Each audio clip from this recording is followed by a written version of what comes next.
Hey, everybody, it's Tuesday, April 11th, 2023. Welcome to episode 784 of the Giant Bomb Cast. Giant Bomb was born out of a perfect storm. In the early aughts, the online games media landscape felt monolithic. You had a bunch of fan sites and standalone forums, then aggregators like StumbleUpon, Reddit, and Dig. But on top of it all were behemoths like GameSpot and IGN, which were brought to life by magazine publishers. If you picked up any random game off a shelf at your local Best Buy or GameStop 20 years ago, you could probably find a pithy review and a score for it from those two sites that some poor writer spent a week playing before vomiting out an evaluation. And these sites were loaded to the gills with text. Lots and lots and lots of text. That's what Internet 1.0 was, man. But like video games during that time, internet technology was changing very quickly. Video crept into the internet experience thanks to proprietary players and plugins like Windows Media Player and Real Player. When Adobe Flash added FLV capabilities in 2003, a program once known primarily for internet animations and websites like Newgrounds, video adoption skyrocketed. You have to remember, Flash Player was installed on 98% of all browsers by 2009, so all it took was someone with a lot of money to build a platform to take advantage of it. That's when sites like YouTube, Google Video, Vimeo, and Dailymotion were born, which became open-ended marketplaces to upload video content. Then you had podcasts, episodic audio shows married to an RSS feed that could automatically download to your media player or desktop. And you had wikis, collaborative platforms that users could stitch together into large repositories of knowledge. Between those big advancements, you could start to see the people behind the text and static portraits that formed articles come to life in brand new ways. Sites like IGN and GameSpot had to spend a lot of money to adjust to this new future when they were so firmly entrenched in what they'd spent years building: mountains of text. But what if you could build a gaming website from scratch that took advantage of these new ways of presenting stuff, and then marry it to a wiki that could document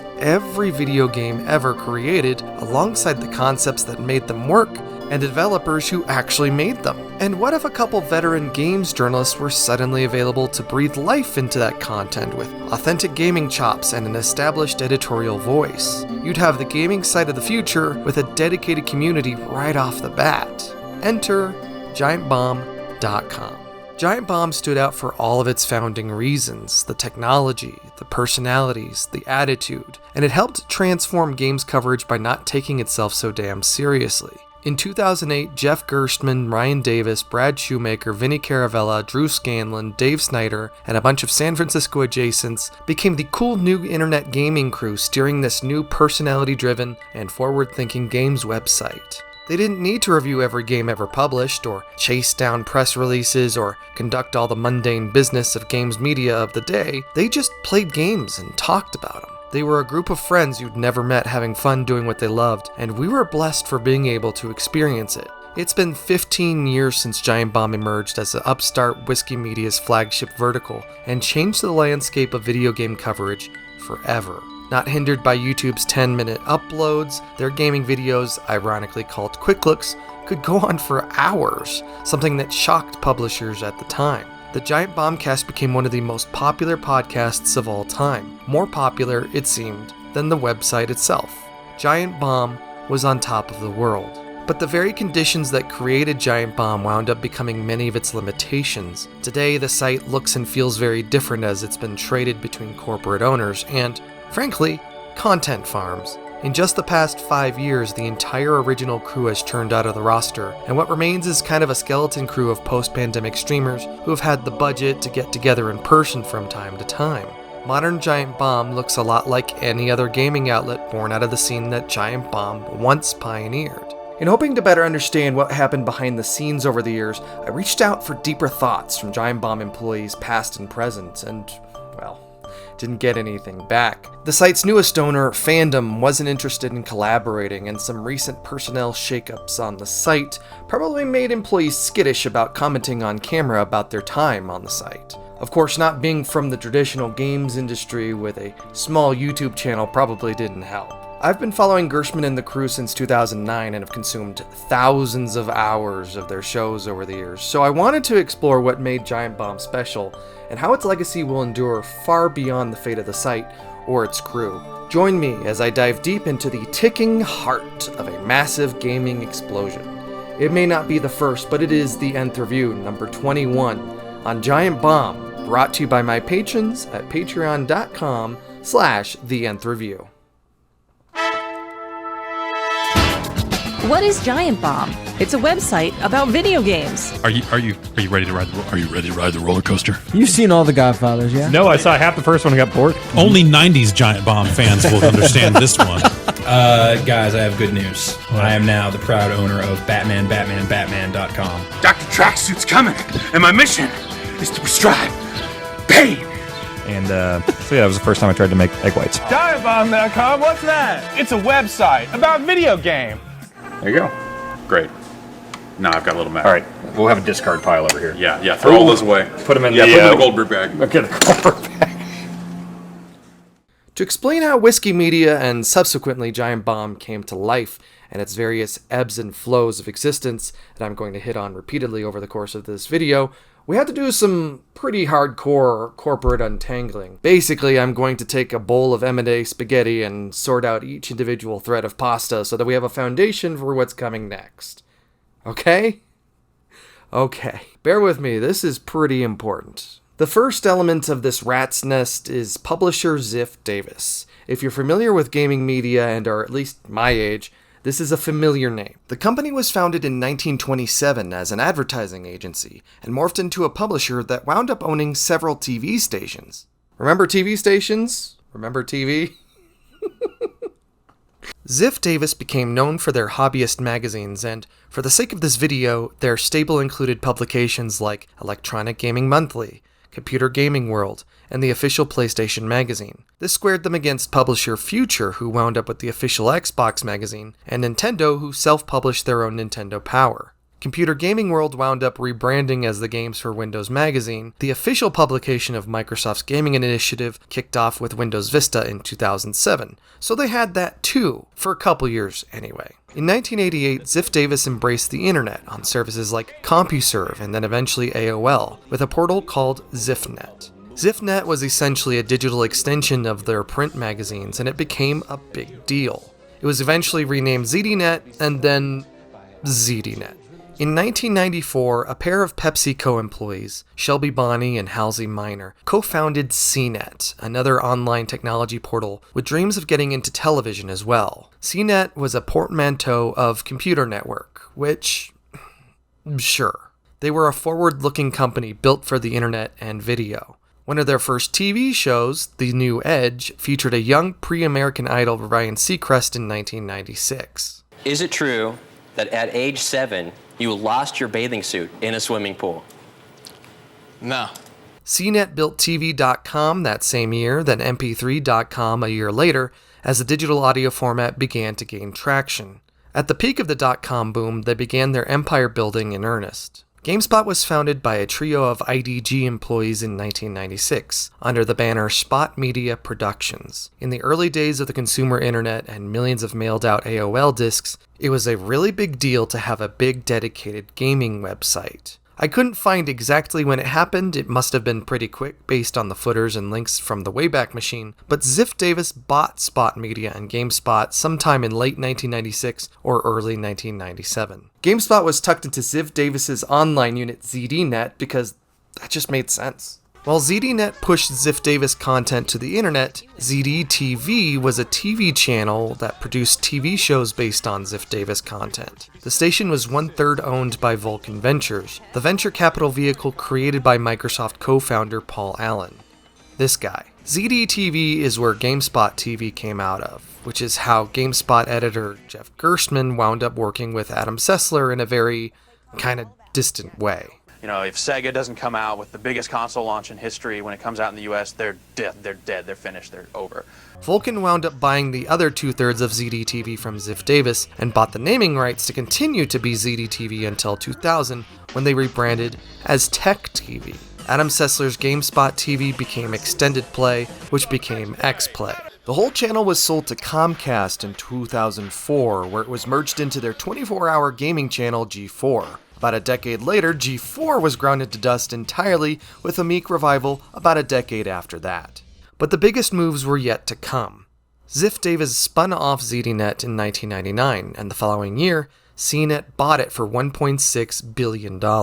In time, CNET would buy up standalone gaming media favorites like GameFAQs and Metacritic. CNET was eventually bought by CBS and tucked into their interactive arm in 2008 with a $1.8 billion price tag. So that's a lot of background, but there's one more thing I want to touch on before we get into Whiskey Media. After getting rid of their ZDNet, Ziff Davis decided that they weren't done in the online space, so they launched OneUp.com in 2003. It was initially an extension of EGM, but the site wound up being the umbrella home for all of their gaming publications, and the site embraced multimedia. When you read, say, an issue of official PlayStation magazine, you could go to OneUp.com and watch a show or listen to a podcast by those writers. OneUp was a proto-Giant Bomb. Years before I listened to my first Bombcast, my first podcast was an episode of One Up Yours. Those first episodes were their chatter from E3 2006 about Sony's botched showing of the PlayStation 3.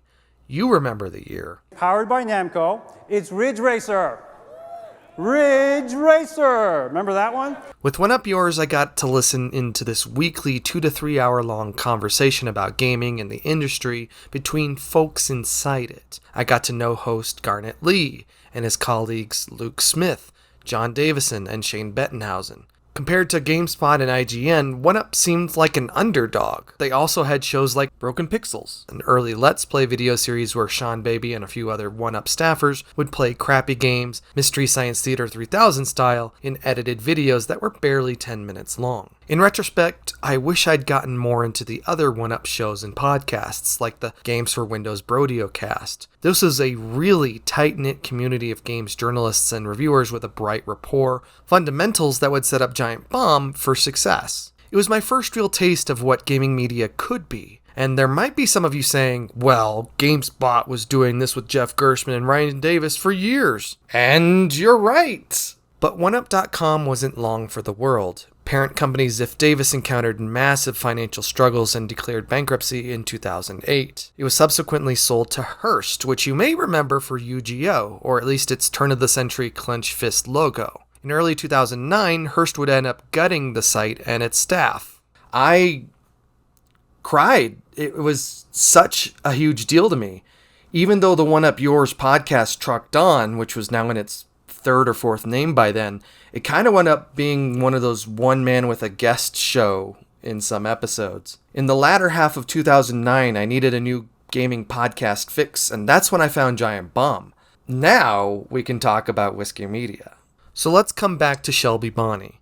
After 6 years at the helm of the CNET empire as president and chairman, Bonney resigned in 2006 amid a stock options backdating scandal that seemed to be all the rage that decade. I mean, even Steve Jobs had one of these things going on at Apple. No investigation came of it, and Shelby was off to start anew. In 2007, he did just that, alongside salesman Mike Tatum and former CNET engineers and developers Andy McCurdy, Ethan Lance, and Dave Snyder. Joining them was developer Sean Kuntz, who didn't have partner status. Bonney's new company would be called Whiskey Media, named after Bonney Brothers, the distillery his family built in Reconstruction-era Kentucky. It was a very lean operation, self-funded with less than $1.5 million from the 5 partners. But just before Whiskey Media came together, Lance and Snyder created a site called Comic Vine, which launched on December 6, 2006, under their Own Enemy Kite banner. They partnered with Tony Guerrero, a high school math teacher at the time, to create a robust database of comic books built on top of user contributions. Guerrero became a full-time employee when Whiskey Media launched. While Whiskey folded Comic Vine into their portfolio, their first standalone project early on was Political Base. Bonney was an Obama booster, and Political Base was a short-lived political site leading up to the 2008 presidential election. It had a format that would be very familiar to any subsequent Whiskey Media fans, that kept track of political contributions, listed political candidates and their positions on issues,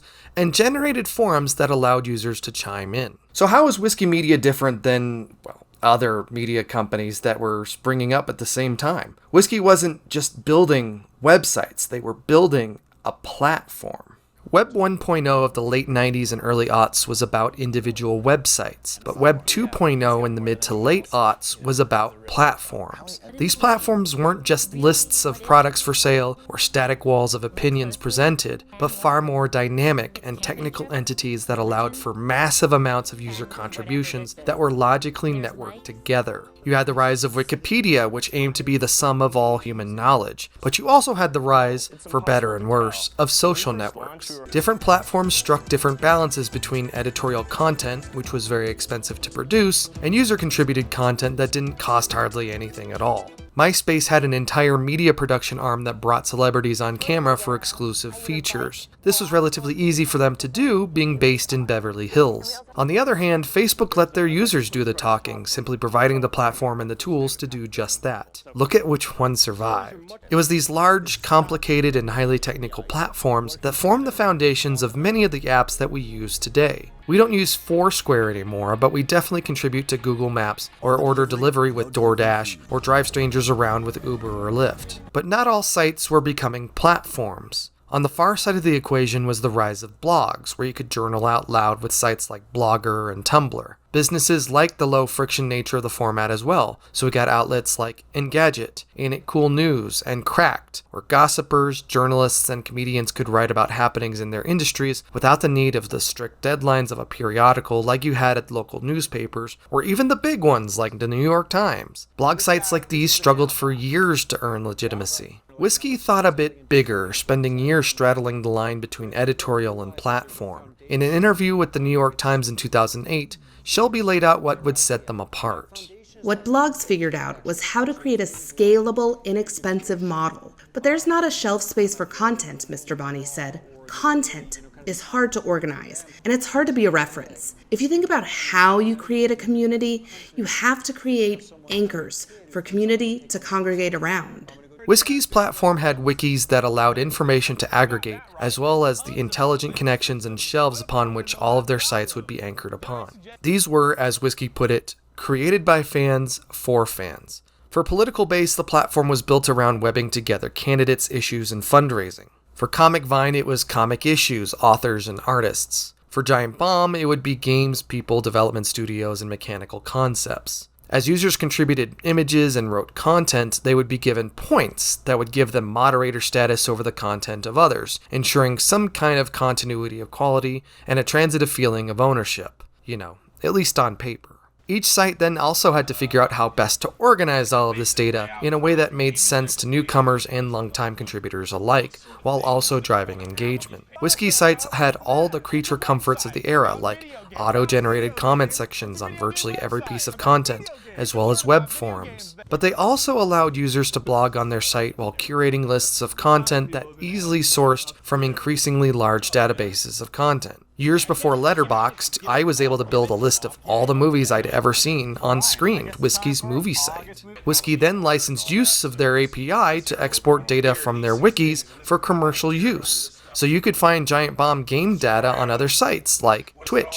At the height of gamification, another fixture of the Web 2.0 craze thanks to hyped-up books like Jane McConnell's Reality is Broken, developer Sean Kuntz even built a quest system into the Whiskey platform. Users were guided deep into the wiki to find clues and complete quests that awarded experience points. While they seemed gimmicky in retrospect, I thought they were pretty fun, and they definitely drove engagement to some degree. They were also very fragile technically and broke easily. The system didn't last terribly long. Years later, Berman Braun commented very specifically that they found good value with the platform's unparalleled amount of user detail when they bought a chunk of Whiskey's assets in their dissolution. Whiskey's wiki and high level of user contributions produced a high level of data that sites couldn't obtain from passive customers of their content, even with extensive and invasive trackers built into their sites. But Whiskey saw a future in multimedia as well by developing their own Flash-based player and audio players. This would permit their legion of creators to produce exciting new forms of content that weren't purely related to the wiki, especially if you weren't the contributor type to begin with. They could host and serve videos and podcasts natively through their own platform, and then effectively monetize and/or gate their access as well. This was a huge benefit of developing their own platform.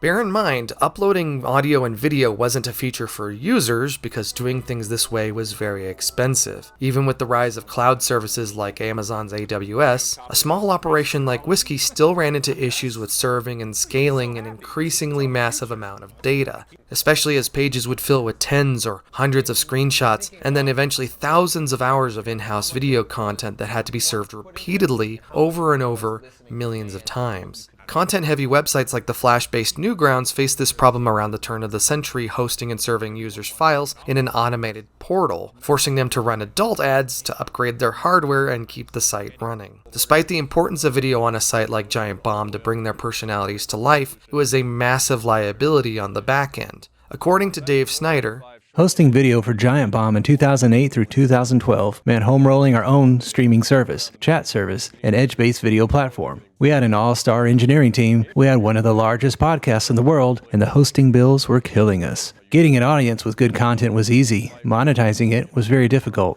It would be interesting to see how and why Whiskey reached the balance they did between editorial and tech-enabled user contributions, because whatever this percentage was, whatever this headcount was, whatever flavor of media company they were trying to create, this was maybe one of the most crucial variables to steer their failure or success. Hosting struggles aside, it was easy to see Whiskey's ambition. Starting with a singular comic book vertical, they branched into a variety of other sites. Anime Vice followed, while the tech-oriented Tested and the previously mentioned movie site Screened rounded out the portfolio. But Whiskey needed a killer app to lure people in, and one was about to come together.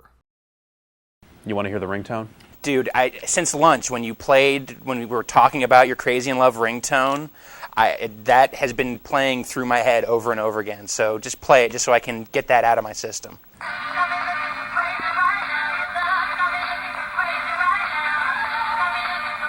No fat. It's just that part. Just these 4 bars. No Jay-Z. No Jay-Z. Just the part of the song that you like. Despite my love for gaming, I never really experienced GameSpot. It seemed a lot less corporate than IGN, but it still felt like a content factory all the same, whether it was because of their strict adherence to the reveal, preview, review cycle, or the various experimentations with premium products. Both GameSpot and IGN were based out of San Francisco, the capital of American games journalism, and cross-pollination was frequent. Honestly, I was only really familiar with GameSpot because of Shane Satterfield's 6.7 review of Amped Freestyle Snowboarding for the original Xbox in 2001. This was an event for which I never forgave him or the site for, even if it was kinda true. When I settled at Giant Bomb years later, I wasn't familiar with this particular cast of latter-day Gen X personalities, nearly all of whom had previously worked at GameSpot. But one of the biggest surprises I discovered over the years, and particularly for this video, is how much of the content they made at GameSpot was essentially an early iteration of the stuff that I experienced for the first time at Giant Bomb.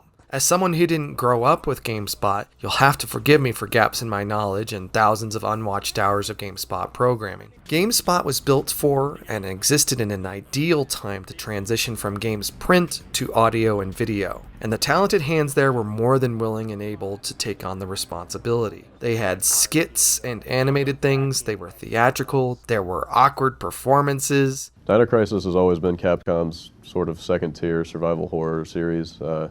It's easy to see how the DNA assembled here would carry on in its new forms under their new label. But the creation of Giant Bomb would pivot around a single guy, GameSpot's editorial editor, Jeff Gerstmann. Gerstmann is a threat. He's bombastic with all the energy and improvisational skills of a carnival MC. He crept into the games media industry underage, winding up at trade shows like CES, where the gaming industry exhibited for the media and retailers before creating their own Electronic Entertainment Expo, or E3, in 1995. And Gerstmann's been to every single one. He wound up at GameSpot early on and worked all the way up the ranks over the next decade and change to the point where he managed reviews for the site, a key fixture of any gaming website and one that would eventually become his undoing. In 1999, he was even invited onto ABC's Good Morning America show in advance of the Sega Dreamcast console launch. He discussed the new hardware while sitting opposite a Sega employee who was apparently just there to say things that weren't true.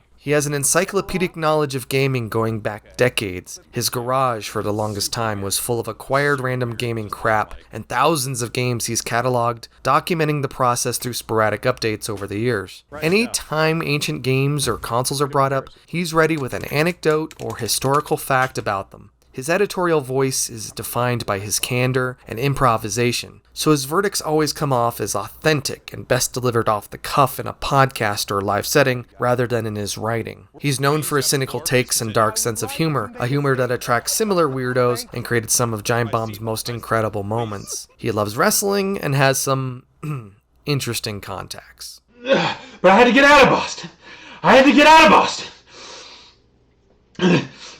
They didn't like my brand of medicine. From written reviews, he made his way into their video shows, Game Spotting and On the Spot. If you were used to the sounds of the early Giant Bombcast, as I was, it may feel like deja vu to crack open their Hotspot podcast, which would feature other GameSpot staff that would periodically pop on to Giant Bomb over the years as special guests. The first episode went over the recent Grand Theft Auto San Andreas hot coffee mod incident and ran 15 minutes long. Over time, these shows would grow to their usual 2-hour length and bring in future Giant Bomb staffers. In a highly controversial move, Gerstmann was fired from GameSpot just before Thanksgiving 2007. While it would be another 5 years before he could speak out about it officially due to a non-disparagement agreement, it was immediately believed that it was the direct result of his scathing review for IDOS and IO Interactive's grungy tactical shooter, Kane and Lynch: Dead Men. IDOS had paid GameSpot for an elaborate website ad package at the time, and it was rumored that they were threatening to pull advertising dollars from the site. The news was a shock to the gaming community, even to people like me who didn't know who Gerstmann was and weren't following GameSpot. He would later talk about how he was offered many opportunities in the gaming industry, but one in particular stood out among the others. Let's come back to this. Gerstmann's sudden departure was also a shock to his friends and former co-workers at GameSpot. Many familiar faces wound up leaving the site in solidarity. Ryan Davis and Gerstmann were close friends, and on camera they had an enthusiastic rapport that led to a lot of loud, dark improv and deep pop culture cuts. Davis and Alex Navarro worked at an AT&T call center nearby and hung out at the GameSpot office after work.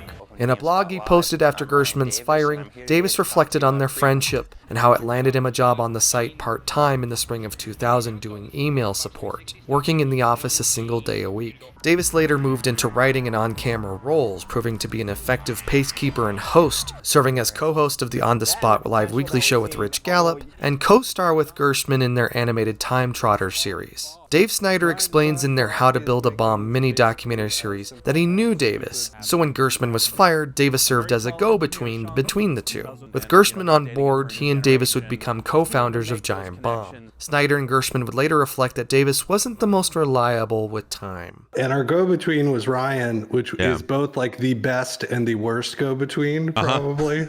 In between. Yes. So it was a good. One of the most enthusiastic and unreliable people I've ever known. It's like, what time are we meeting? Right. All right. Yeah. On New Year's Eve 2007, Davis set up arrowpointingdown.com, which served as their blog until Giant Bomb began to build out. They started recording an Arrow Pointing Down podcast where they mused about games and energy drinks, serving as an early version of the Bombcast. Gerstmann later explained the name on their 500th Bombcast. We got really into the dumb idea of, like, instead of like shirts that would have like, I'm with stupid and like arrow pointing left or right. Yeah. They would all be shirts that would have an arrow pointing down. Right. So it would be I'm with stupid, arrow pointing down. Yeah. On Danny O'Dwyer's No Clip podcast, he would tell the story of how he and Davis wanted to capture gaming video for their new site, so Whiskey's business guy, Mike Tatum, bought them a Mac Pro, which they had no idea how to use. To their relief, they'd be joined by 2 more former GameSpot employees just before the summer of 2008. Without knowing the name, you'd be able to pick out Brad Shoemaker from his distinctive drawl from a mile away. Shoemaker interned with GameSpot in 2000 and wound up joining the site in 2003 as associate editor, moving cross-country for the role from North Carolina. Shoemaker got into games coverage with an English major and a computer science background, so he brought a lot of technical discussion to their shows. Many years later, he joined with Tested's Will Smith to start the tech-oriented Brad and Will Made a Tech Pod podcast. Shoemaker definitely grew into his on-camera and on-microphone persona over the years, his presence typically punctuated by a curt, Let's move on. Vinny Caravella, hotspot host and video producer, spent a lot of his GameSpot years behind the camera rather than in front of it. But Giant Bomb unleashed his enthusiastic on-air talent where he would serve as their video producer. Caravella, a New York City native, was a video freelancer and worked on Comedy Central's critically acclaimed Chappelle Show. A friend introduced him to GameSpot and he became a fan. Like Shoemaker, he moved across the country to join the site in 2006, a point in GameSpot's existence that the rest of the staff called the downhill slide as people were starting to depart the site. Many of the videos he worked on were less than a minute long without commentary, which stood in stark contrast with the work he'd be producing for Giant Bomb. 2 more GameSpot employees would leave in 2008 and eventually join the site, but not immediately. Alex Navarro's infamous video review of Big Rigs Over the Road Racing in January 2004 is actually the second reason why I know about GameSpot. It wasn't until a few years ago that I realized that he was the responsible party for the review in the first place. Navarro had initially freelanced for the site and joined in 2003 as an associate editor to handle the lesser quality releases. This seemed like a natural fit for his wry commentary and sarcastic demeanor. Gerstmann recalled several times that after he was fired, Navarro snuck him a debug Xbox 360 developer console from GameSpot's office to play unreleased games like Burnout Paradise. Navarro left GameSpot around the same time as the others, but instead moved to Boston to serve in PR for Harmonix, which was white hot with the Plastic Instrument success of the early Guitar Hero games. Puppy lover and chomper Matt Rory served as the guides editor at GameSpot from September 2004. How many puppies are you going to give? I'm going to give a technical 2 puppies on this one. You'll understand in a second. Technical 2 puppies. How do you give a technical 2 Technical puppies? 2 puppies! See what I did? Oh, See what it's only 20 seconds long. Watch this little headbutt here. It's so adorable. Here it comes, here it comes. Oh my god. Bonk! Oh, what a dumb puppy! His position required long, deep dives into games to create extensive documentation that grew in length to tens of thousands of words. Around here at the Nth Review, we call that decent. Rory left GameSpot ahead of his peers to work PR for RPG developer Obsidian in Irvine, California. Fun fact, I interviewed him in 2011, not long after he'd reunited with Navarro to create Whiskey Screened. In Whiskey Media's basement across the bay from San Francisco in Sausalito, Giant Bomb set up shop. Down the stairs and to the left was their first small podcast studio. To the right was their office and open space where they'd erect a green screen on the far wall. The Giant Bomb name came out of a brainstorming session between Snyder, Gerstmann, and Davis, in which they listed off ideas, in their case, game components, and check for available URLs, which is a time-tested method to name anything. The logo was, well, I'll let Gerstmann describe it. Bomb should have a face, but not really a mean one. This bomb isn't angry about being destructive, it's totally excited. It was born to blow up, and it's totally going to blow up, and it couldn't be any frickin' happier about it.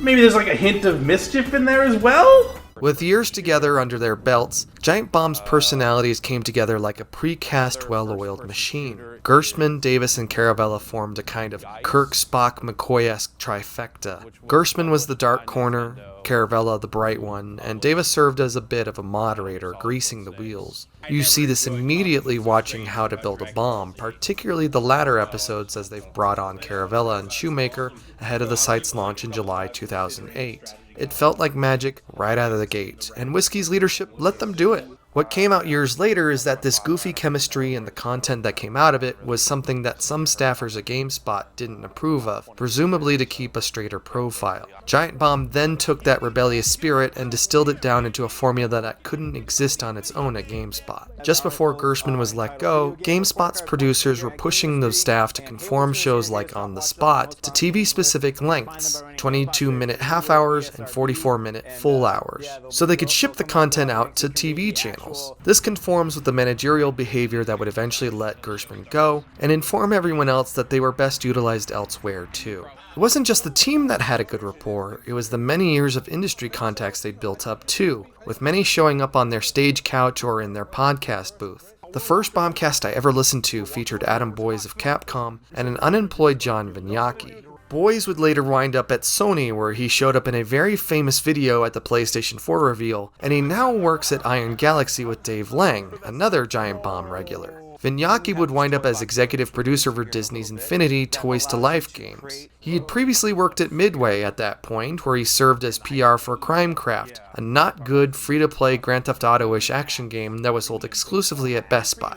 And I worked at Best Buy, and I did not recommend that game, so I guess I was responsible for Johnny V losing his job. Harmonix would regularly upstage Giant Bomb PAX panels, so people like John T. Drake and Eric Pope became regulars too. And it wasn't just gaming industry personnel that entered their orbit either. They regularly intersected with other games journalists. This included former co-workers at GameSpot like Greg Kasavin, with whom they shot a documentary about the creation of Supergiant Games' first title, Bastion, and Rich Gallup, who wound up at the ill-fated 38 Studios. Giant Bomb also brought on interns like Matt Kessler and Ben Pack, who would join the site full-time later on. But an important intern in their early days, brought in for some small part to fold shirts, wound up being their second video producer, Drew Scanlon. You might know him for his meme ability, but on the job, he was the quiet fifth person in the Bombcast booth, he played highly technical military simulators, and once toured North Korea, which he did a special podcast about. With the launch of the site, users had already contributed thousands of games, concepts, and developers to give their wiki a running start, which was a huge piece of Giant Bomb's appeal and critical for Whiskey Media. The company had invested big in acquiring talent to build a stream of editorialized content on top of that, and the site was dressed to reflect a personality-driven outlet. The staff had cartoon drawings made of them in various stages of praise or distress that augmented the game's scores for written reviews. They'd also found a taxidermy deer head, which they initially called Game Deer. That later became Lucha Deer when they put a Lucha Libre wrestler mask on it. Lucha Deer would quickly become the site's mascot. By putting the crew in the limelight up front and center, rather than just as a linked name in an article's byline, Giant Bomb wasn't just a website about video games. It was a whole new beast, undocumented by science. Long before the industry could copy them and the influences could subvert them, Giant Bomb believed in personality-driven content. The platform and the content was there, but week after week, Giant Bomb fans were showing up for updates on the staff, who became like long-distance acquaintances. But how did they pull it off? Well, the content that defined the site early on didn't come with a word count, but via the power of multimedia. Again, like you said, it's podcast day, and that kind of takes up a lot of at least my energy for the bulk of the day. But yeah, I guess we should get to that. Yeah. So here we go, podcasting. This is how it's done. Before there was a GiantBomb.com, there was a Giant Bombcast. Kicking off as the Arrow Pointing Down podcast for a trio of episodes, before the Giant Bomb branding was made public, the first Giant Bombcast on March 11th, 2008, had host Ryan Davis and editor Jeff Gerstmann sounding off on video games and weird beverages with a catchy introductory theme, the first of many variants provided by Phil Waffle Stomp Reno.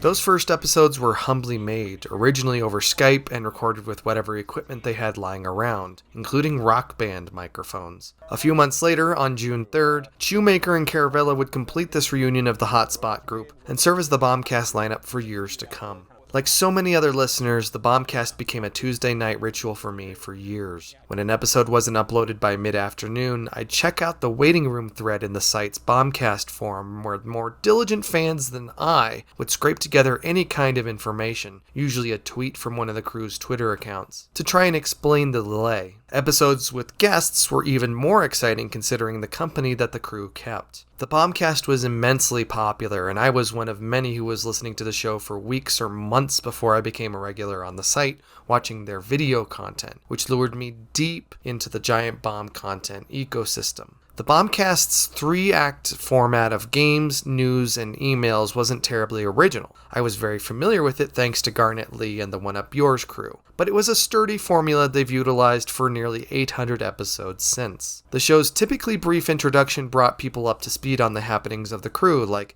Gerstmann getting shortchanged by a C-store cashier when buying energy drinks on his morning commute from Petaluma. The first act focused on the games they'd been playing in the past week, either for assignment or for fun. Years later, I often wondered how this work-life balance came together when they'd play games in their off time for pleasure, but also for their salary. My personal struggle is like the time management aspect of it, and like keeping everything going, because before I had other things going on in my life, you could throw as much waking time as you could at a thing. And also we owned the company. So it was a sick cycle where in the back of your head, you could always say like, well, I need to work until 3 a.m. because this could be the video that puts us over the edge and turns this thing into an even bigger thing. And so it was very easy to justify to yourself incredibly unhealthy work habits. The vast majority of the games they talked about in the segment were only ever mentioned in a single episode, so as they shifted away from producing reviews, their thoughts here would often wind up becoming the site's evaluation. But something I didn't really notice until many years later was that the crew's gaming experiences were usually solitary explorations aside from the absolute biggest games. Rarely was there an actual conversation about these games or an equal discussion.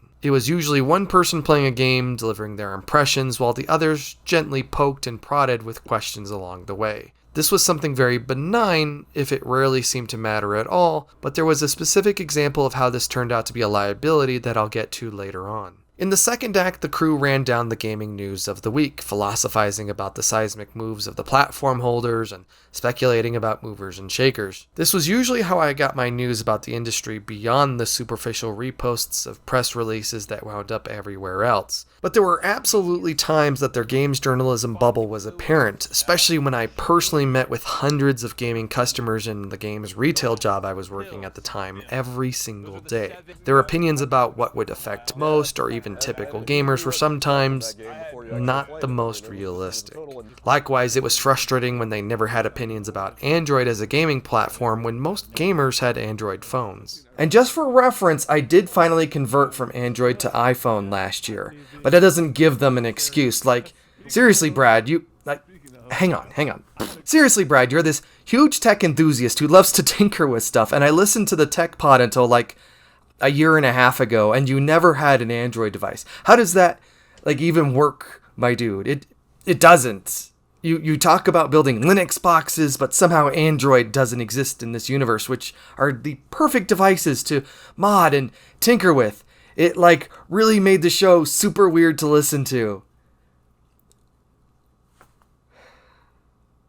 In its third act, the Bombcast would conclude by answering emails from the audience. This was definitely the least predictable part of the show week to week. On one hand, you'd get the topical questions about trends in the industry where the whole crew would give and justify some pretty hefty, thought-provoking answers. But there were plenty of times, and this seemed to become a bigger trend in later years, where the email section kind of became this game show, or questions flew in that were like, I'm going to read off a list of things, and you have to tell me if it's a Metal Gear Solid character or a Pearl Jam song. Stuff like that. And that's fine every so often, but it seemed like there was a long stretch where this was kind of all they answered, or most of what they answered in this section. Now, I'm not bitter at all that I would send in thought-provoking emails that never got read or anything, like a radio DJ who never plays your song or something. Not that I'd know anything about that. But for those wanting to hear more about how the site operated, or their more controversial takes, or why the site would make the decisions that they did regarding content, Gerstmann launched a periodically updated premium show called Jar Time, where you would answer questions about how the business was run behind the scenes. My favorite part of the podcast, beyond their no-nonsense or full-nonsense opinions where they called out good and bad stuff in the industry, beyond their interactions and rapport, beyond their guests, is something I alluded to earlier. It's the part where they didn't actually talk about video games. As someone who's been to E3 a couple times, I loved hearing about the slice-of-life bits that went alongside the struggle of working an industry show like that. To hear that from the crew, to hear about what their life was like covering games at their high level, was something exclusive and something I understood. Anyone could talk about the games they played that week because everyone got the same games. But it was the stories that only they could tell that made the Bombcast so great. This was especially true since I missed so many years of their content before they became Giant Bomb.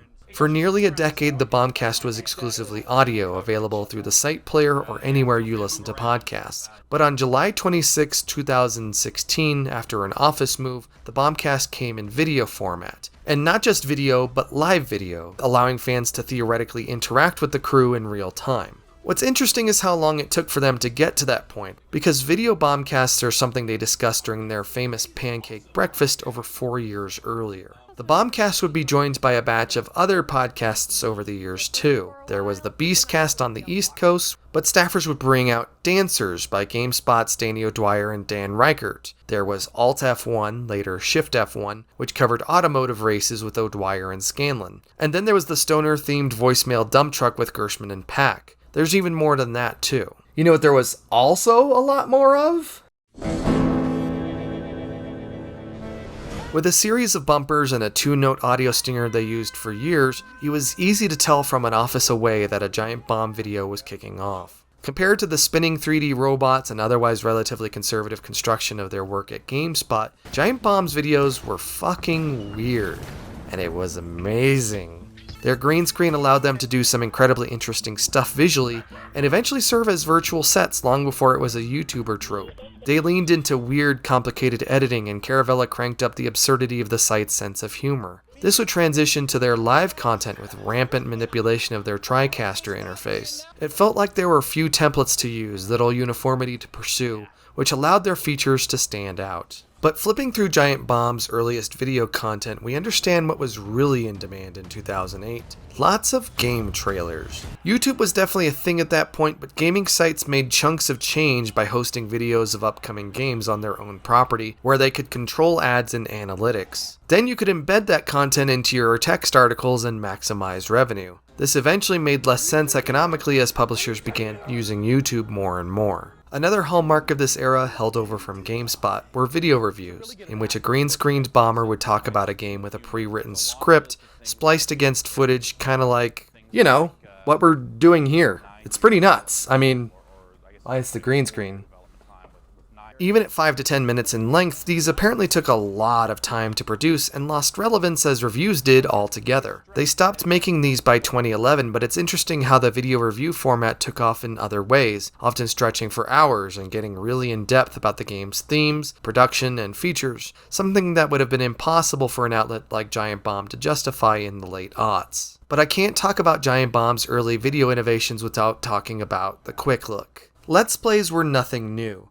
A creation of the Something Awful forums where posters would play games and then, essentially, blog about them as they played, maybe with screenshots. People talking over themselves playing video games in video format wasn't anything new either. What Giant Bomb was happy to do was go long and absorb the enormous cost of hosting their own 30 to 45 minute, hour-long or longer videos of the crew playing games in unedited sessions. This seems commonplace these days, where you can hop on YouTube or Twitch, search for almost any game ever made, no matter how obscure, and you can find videos about them with commentary. But this was 2008, and as big as YouTube was, you still had a 10-minute upload limit. This wasn't even lifted until 2010, when they installed Content ID to stop you from uploading episodes of Star Trek The Next Generation in 5 or 6 parts. Giant Bomb didn't have the copyright issues of YouTube since they controlled everything they published to their own sites. But publishers weren't immediately warm to the idea of a website showing off hours of footage from their new games when they were expecting customers to buy the games and experience them on their own.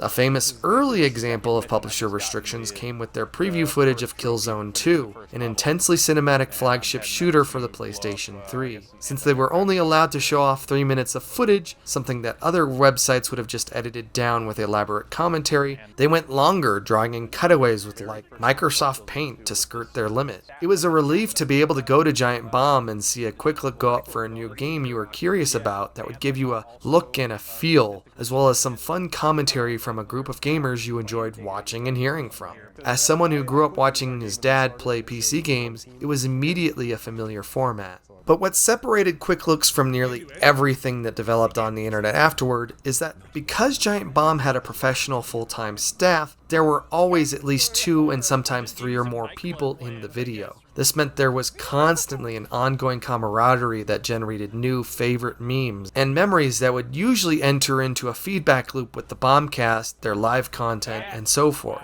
By having the back and forth while someone plays, there's rarely a gap in the discourse, which is a big deal considering that they were unlike the tightly edited Retronauts episodes of old. These were long, unedited sessions, minus the rare cut for technical issues. As the internet caught on and started doing their own long-form video Let's Plays, it was often someone sitting alone playing a game describing what was going on. Solo video Let's Plays have accumulated into this large, fat glut of content on YouTube, and if you fail to provide any commentary at all, you'll now get rejected for monetization. But Giant Bomb wasn't content with just quick looks. When Gerstmann said he was never going to play Atlas's role-playing game Persona 4 at home, Caravella pitched the idea of bringing it into the office and playing it there, recording it the whole way through. Thus began the Giant Bomb Persona 4 Endurance Run. From February to September of 2009, across 155 episodes and totaling more than 100 hours of video, Gerstmann and Caravella played through the entirety of the game in roughly 45-minute chunks. This endeared gamers to them and the site, but it also carved out a whole new way to enjoy video games vicariously through the internet. No one else was doing that. And Giant Bomb fans wanted more. When you see your favorite YouTuber embracing long-form content or multi-part series like Red Letter Media reviewing seasons of Star Trek The Next Generation, you want them to do that over and over. In good time, Giant Bomb would make more endurance runs. In fact, it would wind up becoming a huge new portion of their content. For their second endurance run for the very Twin Peaks-inspired budget title Deadly Premonition, Gerstmann and Caravella's run would be accompanied by a second playthrough featuring Davis and Shoemaker. Yes,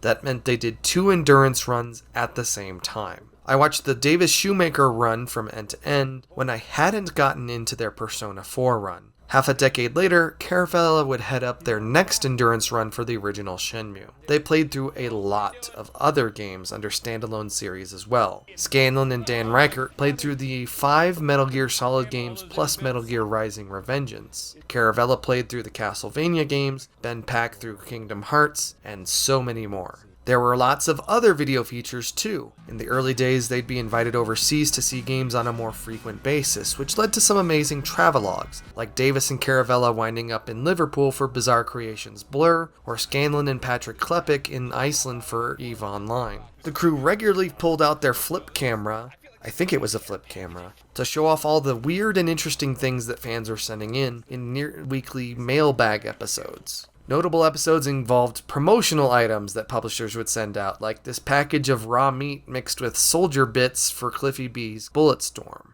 Quit being so dainty about it. It's not gonna bite you. Are you sure? Have I mentioned that I reviewed Cliffy B's memoir? You should probably check that out. Davis was a movie aficionado, so he wrote and hosted a video series about movies based on video games called This Ain't No Game, back when they were still universally terrible and not... Nah, I guess it hasn't gotten any better. When he ran out of movies based on games, he reviewed movies that featured video game adjacent plots, like 1983's War Games featuring Matthew Broderick, which were called the Wonderful Universe of This Ain't No Game. The series were known among the cool kids as Tang and Wu-Tang. Of course, we wouldn't know that Giant Bomb loved Mondays without Davis either. Monday, Monday, Monday, Monday, Monday, Monday, Monday, Monday, Monday, Monday, Monday, Monday, and the rest of the week. And then they went live. Live content would eventually reshape not just the content, but the feel of the site entirely. This live stream, featuring a camera phone being pointed at a TV playing Grand Theft Auto 4 on its April 29, 2008 launch day, shows how early the technology was in Giant Bomb's first year, which makes GameSpot's live weekly broadcasts years earlier seem pretty epic. Giant Bomb would trial more live shows in early 2010, and by April they had kicked off their Thursday Night Throwdown competitive show, and by September, the Whiskey Media Happy Hour featuring the whole company, which would morph into Unprofessional Fridays, a weekly favorite for me. Giant Bomb used their site, tools, and personalities to create even bigger events, but first we have to move up the timeline a bit. I've been listening to the Talking Simpsons podcast since 2016, and I've since become a patron.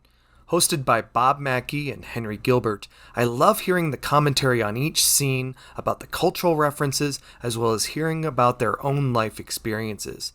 They also do the free What a Cartoon podcast, as well as several Patreon-only podcasts. Rhomega, producer.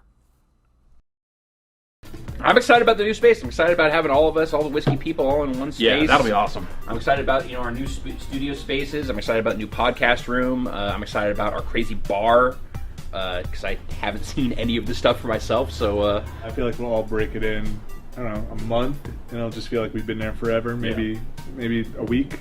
In 2009, Whiskey raised another $2.9 million from true family and close friends, almost twice as much as they raised to kickstart the company, presumably to start scaling up the platform. This would lead to a lot of big changes at Giant Bomb, perhaps the biggest of which was a move out of their small Sausalito basement. In their tradition of documenting things, they showed off the process of boxing everything up and sending it back up somewhere else. Their new home was an open-format basement space on Front Street, across the bay from Sausalito in downtown San Francisco. The new whiskey space wasn't just bigger, allowing for rooms to record podcasts and quick looks, but it had a corner space with the couch to host live shows and a bar for, it was Whiskey Media after all. The new office also gave Whiskey the space to bring all their verticals into one location, which was especially important as they were adding 2 more. Tested began with former Maximum PC writer Will Smith and former PC Gamer writer Norman Chan covering the latest in technology and gadgets.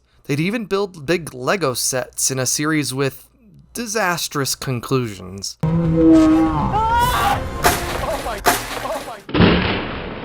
Don't jump it up.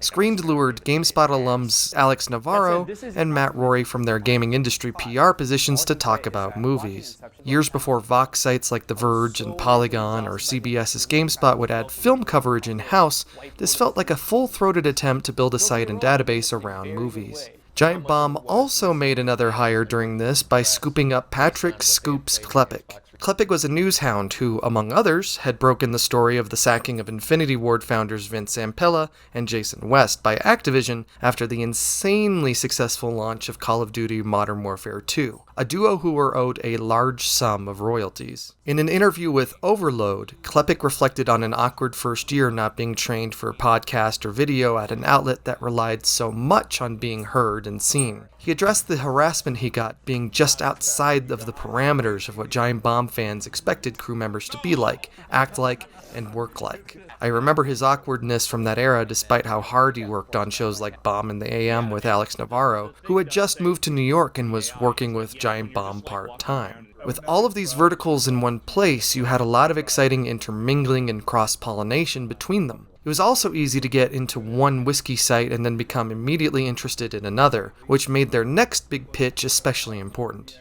Around the time that Whiskey took on their second round of funding, Bonnie went on Techcrunch to push toward a movement to end the CPM, the metric commonly used to monetize the internet. CPM, or cost per mil, or 1,000, is a familiar concept if you're a YouTuber or have ever bought or sold ads on a website. In a nutshell, you get money from advertisers by having them placed against a lot of places where they can be exposed over and over again. If your site contains higher shelf sought-after content, you can command a higher rate. I'm really simplifying it.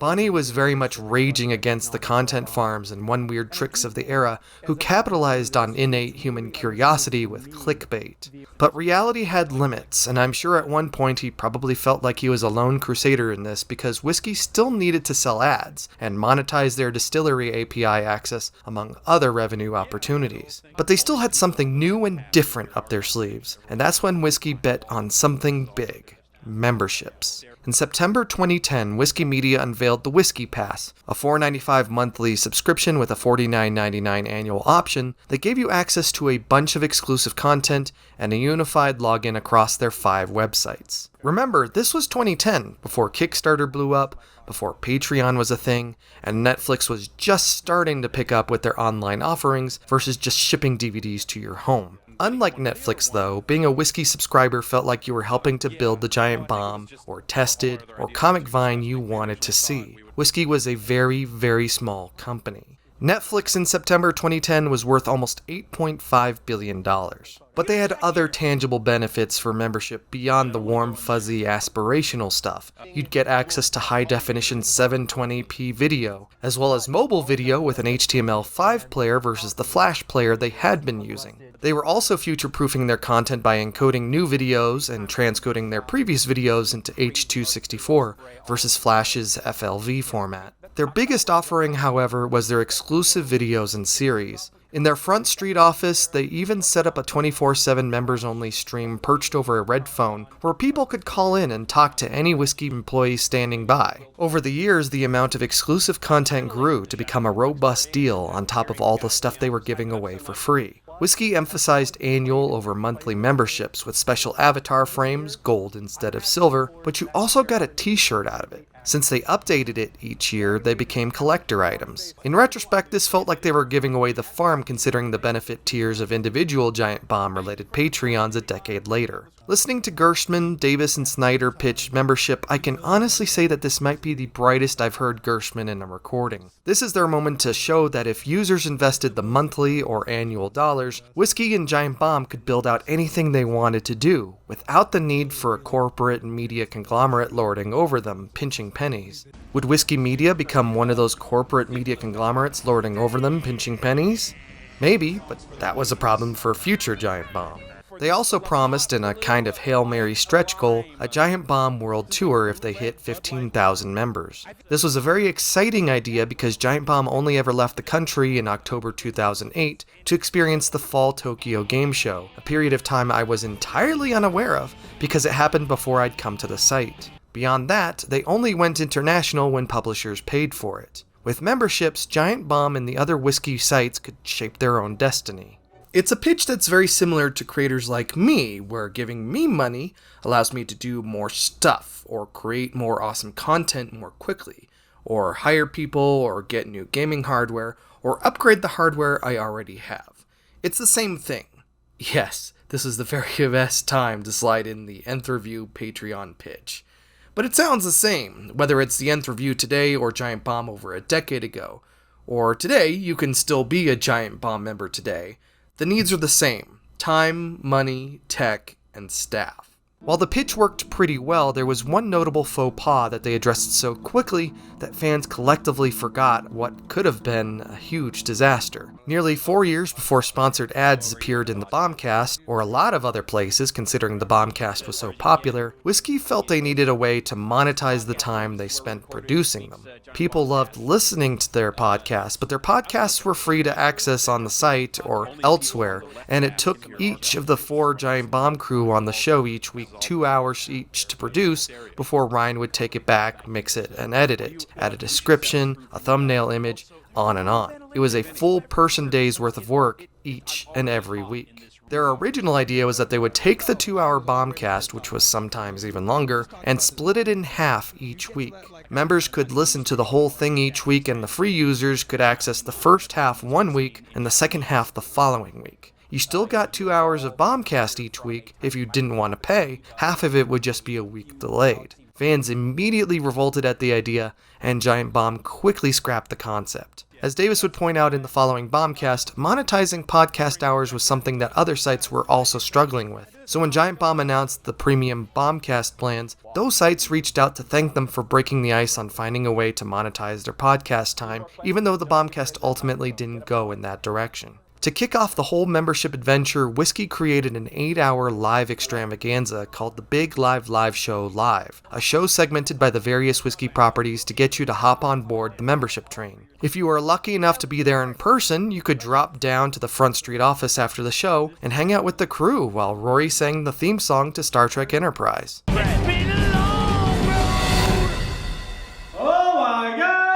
It was a massive technical achievement, and members even got access to a second stream to see what was going on behind the scenes, which was an absolute blast. In short order, the Big Live Show Live would join the constellation of Giant Bomb's most memorable events, which we've only scratched the surface on. Hey, it's day 3 of Game of the Year. Who's ready to keep talking about video games? Absolutely. Yay. We got 4 more categories today. Here they are. While game reviews seem to go out of style, a legacy component of nearly any gaming site, even today, are the annual Game of the Year awards, in which they declare the best titles of the year in a variety of formats. You already understand the appeal. You see year-end lists for any kind of entertainment medium. You watch the roundups and read the best of listicles, and maybe you load up on the stuff you didn't pick up throughout the year, and it just kind of sits there in a fat stack of shame that continues unconsumed. Not that I'm speaking from experience or anything. For every other outlet, these deliberations happen behind the scenes and only the results are published. But from its first year, Giant Bomb sought to air their picking and choosing, yelling and screaming and wheeling and dealing to the public. For 2008, these were relatively humble offerings, but over the years, this effort wound up becoming an epic mountain of content with dozens of hours of podcasts over 5 days of deliberations, a swarm of accompanying videos, and tons of articles covering not just staff picks, but a myriad of guest lists from across the gaming industry and elsewhere. Game of the Year was far beyond a bunch of ranked lists. It was an entire fucking thing. On top of all the vocalized ponderings of whether Skyrim is a better Game of the Year than Saints Row III, the team would produce FMV-esque intros and outros to accompany them. When they joined CBS, they produced a full-on Office parody.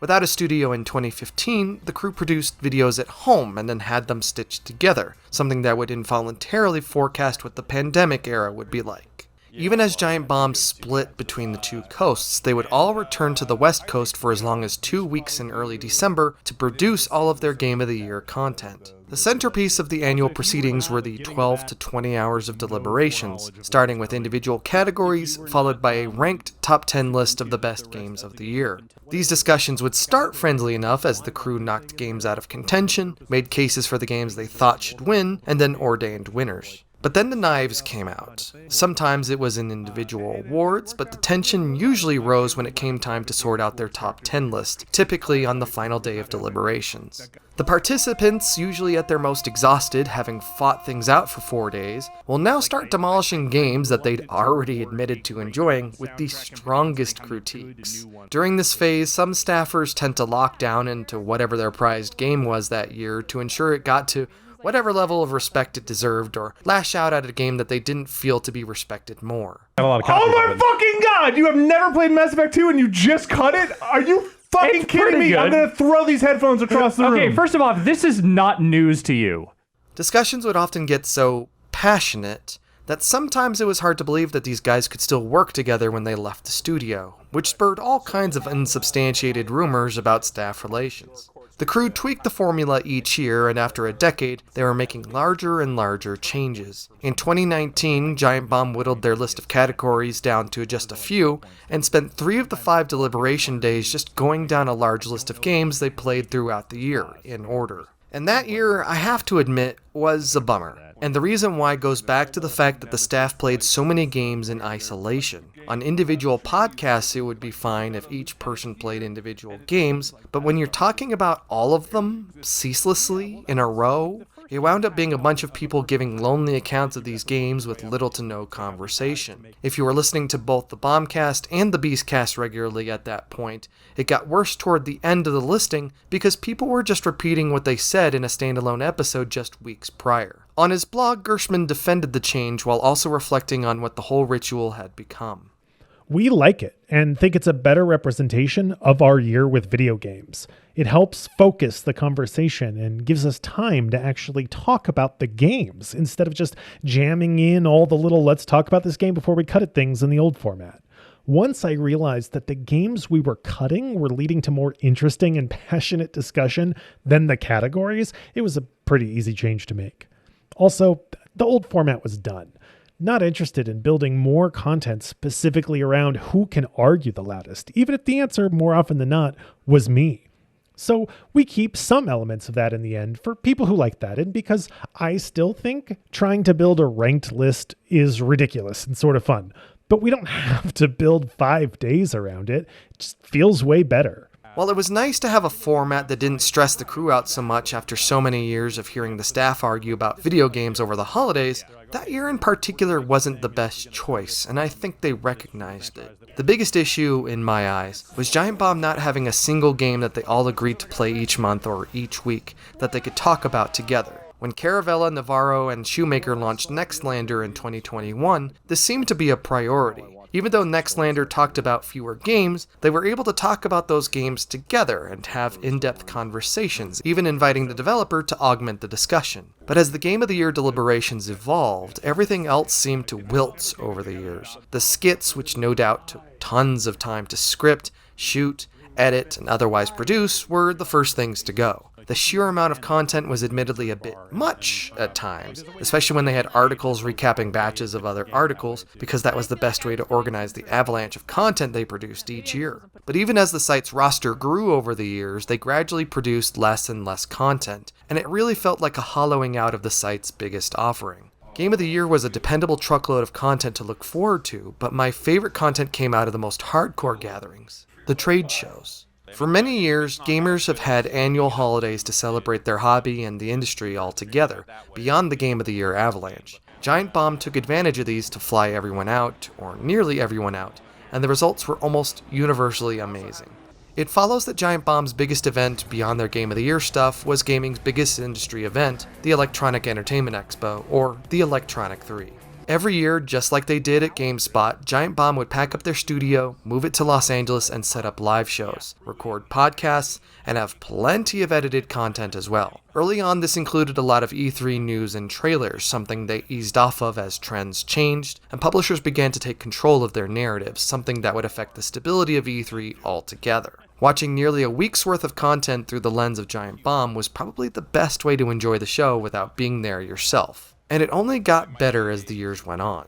Unlike IGN, GameSpot, or G4, Giant Bomb didn't have a show floor stage, much less a booth, so their live show shenanigans with slates of gaming industry celebrities and developers happened off-site and after hours. Early on, these alcohol-enabled shows happened in a college house that they rented near the Los Angeles Convention Center, where the show took place. Looking at those first years, it felt innately familiar, like the college houses I lived in myself, or the times that we were at E3 and we would record podcasts out of our hotel rooms for Flesh-Eating Zipper. E3 2010 was a particularly memorable year, when then Gamasutra editor-at-large Lee Alexander returned to the Giant Bomb show on its final night. Inebriated, she became extremely argumentative with the crew and her guests, while claiming that Activision had spent $775 million to rent the Staples Center for a concert featuring Eminem, Usher, Maynard James Keenan, and more. This number was roughly twice the $400 million spent to build the venue in the first place. Alexander then doubled down on the number, repeatedly making an appeal to her credentials and making the Giant Bomb crew and other guests visibly uncomfortable. The scene gradually de-escalated without incident. This isn't an attempt to cast judgment on Alexander, and please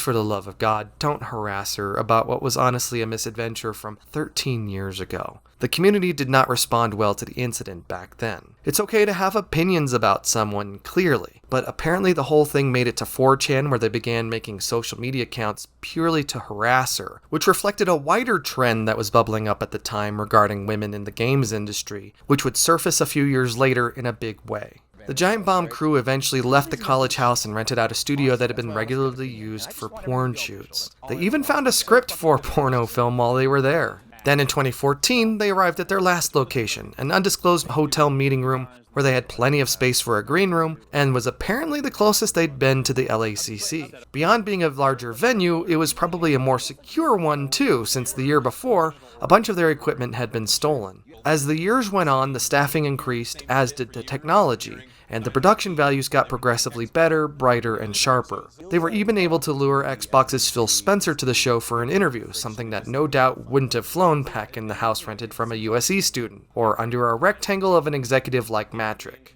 Another big change that came for the better was their conference coverage. Publishers and platform holders would rent out venues around Los Angeles, invite the press, and over the course of a day, usually, unveil all their newest stuff. The crew would hop from conference to conference over the course of the day and talk about it after hours. But they eventually decided to hang out in their meeting room and watch the live feed remotely rather than in person. This spawned their talk-over conference shows, where they could give live commentary about what was going on as it happened. This was immensely more useful for everyone, saving them a lot of time and energy, and as they became 100% remote in the pandemic years, became absolutely vital to covering the increasing number of publisher-led show events. But E3 wasn't their only annual venture. Twice a year, and for a brief time 3 times a year, Penny Arcade put on the Penny Arcade Expo. Unlike the professional industry-oriented gatherings of E3, PAX was designed for fans, gamers, and cosplayers. Each year, whether PAX West in Seattle, PAX East in Boston, or the few years we had PAX South in San Antonio, Giant Bomb went beyond playing demos and meeting with developers. They hosted panels. And these panels were usually nuts, whether it was Harmonix upstaging their show, or Ryan Davis downing a shot of anonymous breast milk after pondering the possibility out loud on an episode of the Giant Bombcast. You guys have... You guys like Halo? I feel like I crossed a line.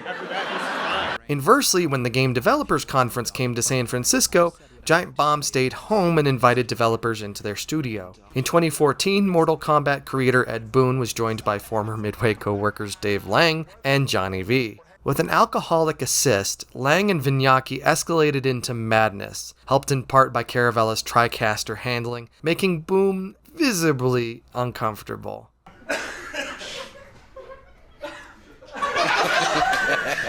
This is so dumb. God. This adventure, as I recall, wound up getting Lang in trouble with his company's board of directors. Giant Bomb would host a number of guests who wound up with notorious reputations, like Fez designer Phil Fish, or just off screen in the Midway Trio panel, Cards Against Humanity co-founder Max Temkin. Temkin worked with Giant Bomb, often showing up for trade show podcasts and providing office space for Patrick Klepek when he moved back to Chicago. In June 2020, Temkin stepped down from the company after allegations arose that he had fostered a racist and sexist work environment. Just as it seemed Giant Bomb was hitting its stride, its trajectory, as well as the shape and form of the whiskey media empire entirely, was about to change in a huge way. A change ushered in with a pancake breakfast. My favorite has to be the Let's Drown Out duo. It was a collaboration between Yahtzee Croshaw, yes, that Yahtzee, and Gabriel Morton, where they played a game in the background and talked about lots of different things. From game design to everyday things, just imagine as two friends playing and chatting for a few hours. They also did a full playthrough of Dark Souls 2, which made me interested in the series, and consequently lots of my friends got pulled in too. Sadly, they ended the podcast as Yahtzee moved to LA and Gabriel to an outback Aussie town, so in-person play sessions were not possible anymore. Palmazai, board member. Alright, so hello. We're working out a couple of technical issues you might have noticed. That you're viewing this directly on Justin TV instead of on Giant Bomb itself, which is somehow perfect. So they're working on that stuff. I'm gonna get a couple of pancakes, you guys. Pancakes? On March 15th, 2012, Giant Bomb fans woke to a peculiar sight. The Giant Bomb crew, plus Comic Vine's Tony Guerrero, sat in Dave Snyder's dining room and talked about the future of their websites. They just announced that morning that Whiskey Media was being broken up and both Giant Bomb and Comic Vine would be headed to CBS Interactive. This would reunite many of the crew with their original GameSpot home and place them back in the offices that they'd just left a few years prior. The Whiskey Media CMS and Distillery API, as well as Tested, Screened, and Anime Vice, would go to Santa Monica-based Berman Braun, owned by some media execs that Bonnie had previously worked with. Gerstmann did his best to assure everyone that this was the best way forward, and there was so much potential with Giant Bomb. But the idea that everything in the Whiskey Media basement was lost now, and various aspects of the site had to be rebuilt from scratch it didn't settle quite right with me, and very little of what they said that day felt quite right. Maybe I was cynical, but their situation was so great, and it was hard to imagine some bigger faceless corporation making Giant Bomb into something bigger than they were from that basement. To my knowledge, Bonnie's never outright said why he dissolved Whiskey, so I have to put on my speculation cap to tie together what I know and what I don't. Yeah, move that logo. It seems clear to me that by 2011, Bonnie and the leadership team at Whiskey Media were running out of runway, and they couldn't scale the company the way they really wanted to. After 4 years, this was still a small team at its core. Most of their staff were content creators creating content. That was both the reason why people came to Whiskey sites, but also why they were burning through cash. I think their goal was to always create a media company that naturally incurs those kinds of content-related expenses, but I think They wanted to run an operation that banked more on the community engaging their platform, which could then fund the whole thing. Across their company blogs, they really emphasize the fact that you can create an account and write a blog and enhance the listings, and Whiskey can be your kind of digital home or a digital workspace to show off what you're passionate about. With the 2010 unifying of accounts, it's easy to see you developing this really complete profile across an increasing number of verticals. You could list all the movies you'd ever seen, and that would be tied to a blog that you wrote about, that was tied to all of the comment sections and forums when you watched gaming content. There was a lot of potential there when sites like Reddit and Tumblr were picking up, as were social networks. But sites like Whiskey or Reddit or Facebook had to achieve their critical mass to not just bring people in, but keep them in. While Reddit had the utility of links being posted from everywhere on the internet, and Facebook relied on your real identity to connect you to friends and family, Whiskey hinged on the editorial content that their expensive staff created. Even Reddit tried their hand at in-house editorial, and in a much smaller way than Whiskey did, and they gave up pretty quick. But there is an example of where it worked. Vox Media began life as SB Nation, a network of blogs started in 2005 that built out sites for each major league team and then a bunch more over the course of years. A lot of their contributors were part-time contractors. In 2008, the same year that Giant Bomb launched, SB Nation raised $5 million, which is more than Whiskey was able to raise among themselves across 2 rounds across 4 years. SB Nation grew and grew, eventually rebranding as Vox, and launching verticals like tech site The Verge, which scooped up a bunch of Engadget alumni. Their self-titled explainer site led by Ezra Klein, and Polygon, a gaming site featuring talent poached from across games journalism. In 2009, Vox raised another $9 million. In 2010, $10 million. In total, without going public, Vox raised over $400 million. And there were other movers and shakers around this time. Money was clearly moving around even after the recession, because rich people are still rich when the economy gets bad, you know? Penny Arcade, flush with that PAX money, began building out their empire with the Penny Arcade Report, having lured Ben Kuchera from Ars Technica. So where was Whiskey Media in all this? We don't really know for sure. Gerstmann repeatedly mentions that the CBS acquisition would provide stability for the company, which was meeting a glass ceiling as far as growth. Clearly, after a year, the Whiskey Pass was not providing a bright enough way forward, and unfortunately, they would never go on their world tour. I think the thing that happened, you know, like every startup that sells or fails or anything always likes to say, we were just too early. Right. We had the best ideas too early. But, you know, like in some cases, if we were a year later or something like that, and, you know, YouTube had been more viable for longer form videos, like who knows what had happened. You know, they had launched a lot of other sites and wanted it to be this big network. And when that kind of, I think that wasn't happening at the rate that they needed it to happen. So it became a case of just like, okay, maybe it's time to move on and move on to a different business and do a different thing. And so, you know, we were at that point lucky enough to be something that was sellable with Giant Bomb, with the premium memberships and that sort of stuff. Like we were in a pretty good position there to where we were doing something that people, I think, were just starting to get a sense of just like, hey, maybe this like direct to consumer, like subscription type stuff is something we should care about. But there's a step missing in there, a splinter in my mind all these years later. Why didn't they ask for more cash?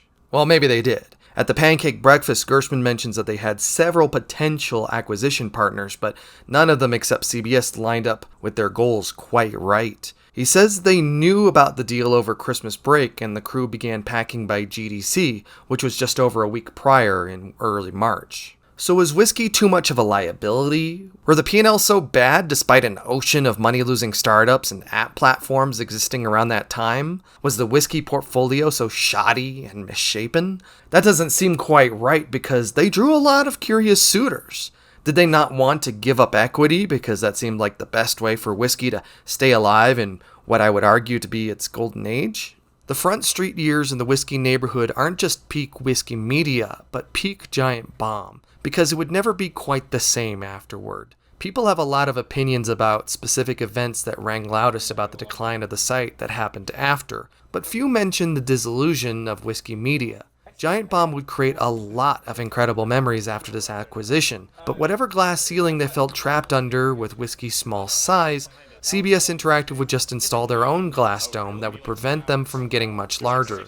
From here on out, it felt like Giant Bomb was on maintenance, gradually losing energy and resources as time progressed, and rarely gaining them. Maybe I was deeply pessimistic after the rapid demise of 1UP in the hands of other corporate overlords. But even back then, watching the pancake breakfast, the dissolution of Whiskey Media felt like a gunshot at the beginning of a long, terrible, ever-worsening journey, and it would be years before we'd realize how bad that initial wound was. But the smaller whiskey sites weren't nearly as lucky. While Giant Bomb sailed on as the flagship of the old whiskey empire, Tested would be rebranded as Adam Savage's Tested, although their frequently updated YouTube doesn't seem to gain much traffic considering they have well over 6 million subscribers. Screened and Anime Vice gradually bit the dust, leaving Rory bouncing around for a bit. Sarah Lima would leave Comic Vine in 2013, with Tony Guerrero following in 2017. Whiskey's technology didn't seem to get much use at Berman Braun, while CBS engineers had to rebuild Giant Bomb's backend from scratch,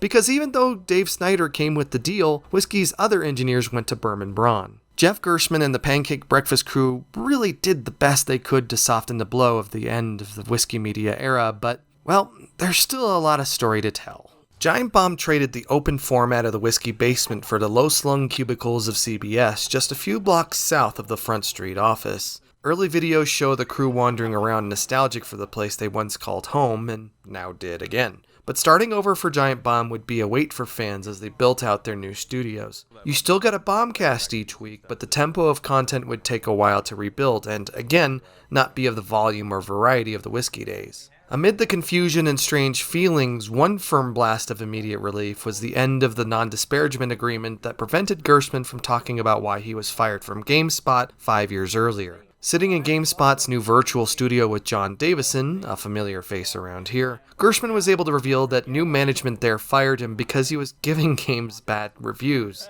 Not just Kane and Lynch, that scared away advertising dollars. It confirmed what we already knew, but it was great to hear it from the man himself. Being a legacy publication, GameSpot also had shelves of old gaming footage designed for TV outlets, including interviews and entire conferences. Naturally, Giant Bomb took to them, talking over old E3 footage in the same way that they did news shows and dumping the raw footage to their site.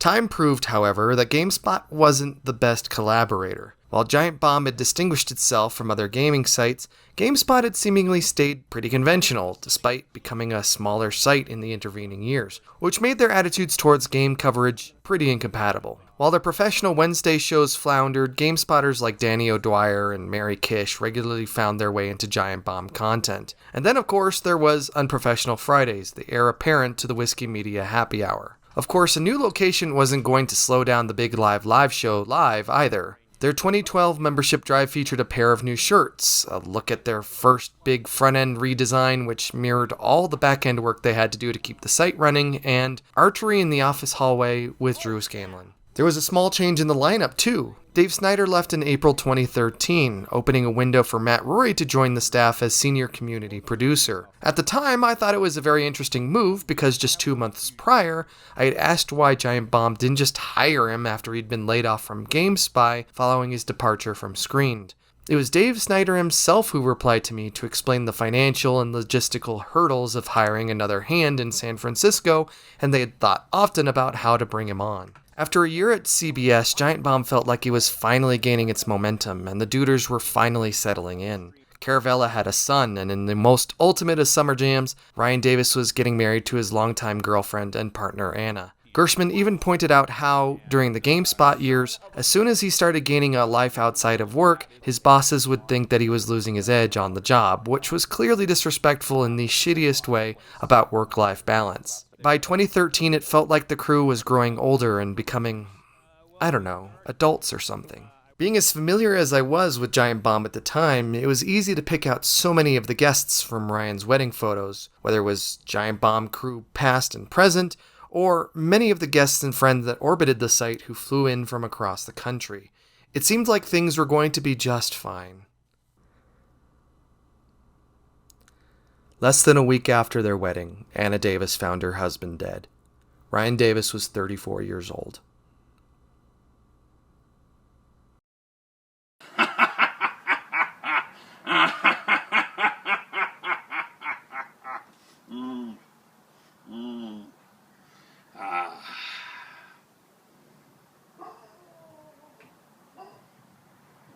that would just about fucking perfect. Yep.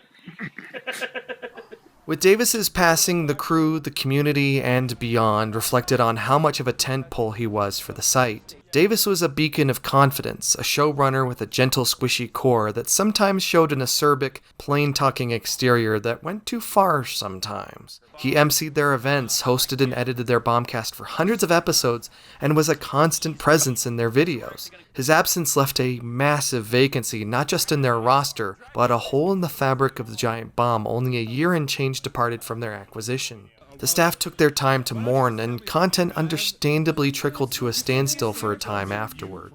Anna Davis and their families never revealed the cause of Ryan's death, except to say that it was from natural causes, and out of respect for their privacy, they have never needed to, and will never need to.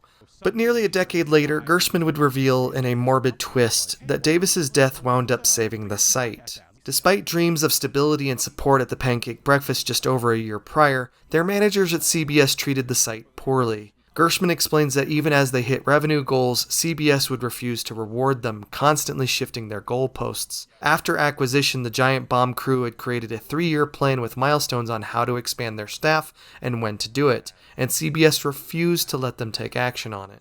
Gerstmann says he considered leaving as their contracts were up for renewal, presumably after their first year in 2013. But Davis convinced him to sign on again and keep Giant Bomb Giant Bomb. Because CBS had little faith in Giant Bomb, despite their membership fees, Gerstmann believes that the site had little time left before they had the carpet pulled out from underneath them. But this wasn't the only way that CBS meddled with their site. Snyder would later reflect on ad practices during that era. The shill back then was to sell Giant Bomb or GameSpot ads, but serve it on GameFAQs or ComicVine, which had huge traffic at low cost.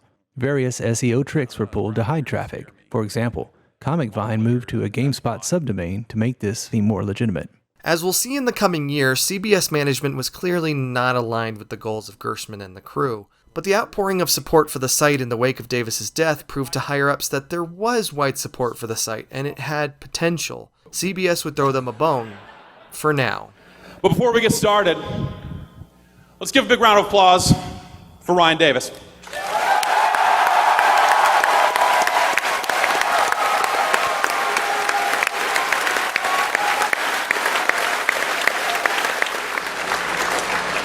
Unfortunately, Ryan couldn't be with us. He's working on his God of War review,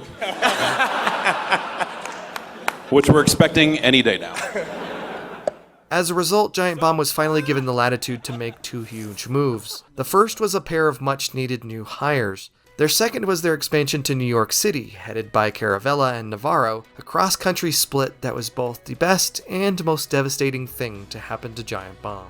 Without Davis, Caravella and Gerstmann still worked well off each other as a duo. They had recurring bits on the podcast, particularly in advertisements, when it came to Small Businessman. Look here, Mr. Business, it's time to get serious. I am always serious. I didn't become a Mr. Business to be a goofball. Good, because Mother's Day is coming up. Oh, crap. Exactly. What do I do about it? What do you do about it? How do I fix this? How do you fix this? All right, Mr. Business. Favorite improv bits in the site's history, however, came from their September 2013 quick look of Arma 3, in which they play illegal drug dealers while Scanlan wanders around lost in a fictional landscape. Thanks for the drugs. Yeah, do you want to check out the drugs and make sure they're good drugs? I would love to do the illegal drugs with you right here. All right, here's a knife. Stick it into the drugs. Those are good illegal drugs. Yeah, and now they're yours. And I own these with this illegal money I gave you. That's right. I'm going to take this money and use it to buy guns.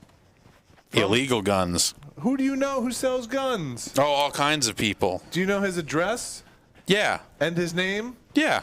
It was also during this period where a sleepy Scanlan would react to Gerstmann's choice of farm equipment in Starforge, a meme that wouldn't materialize for years.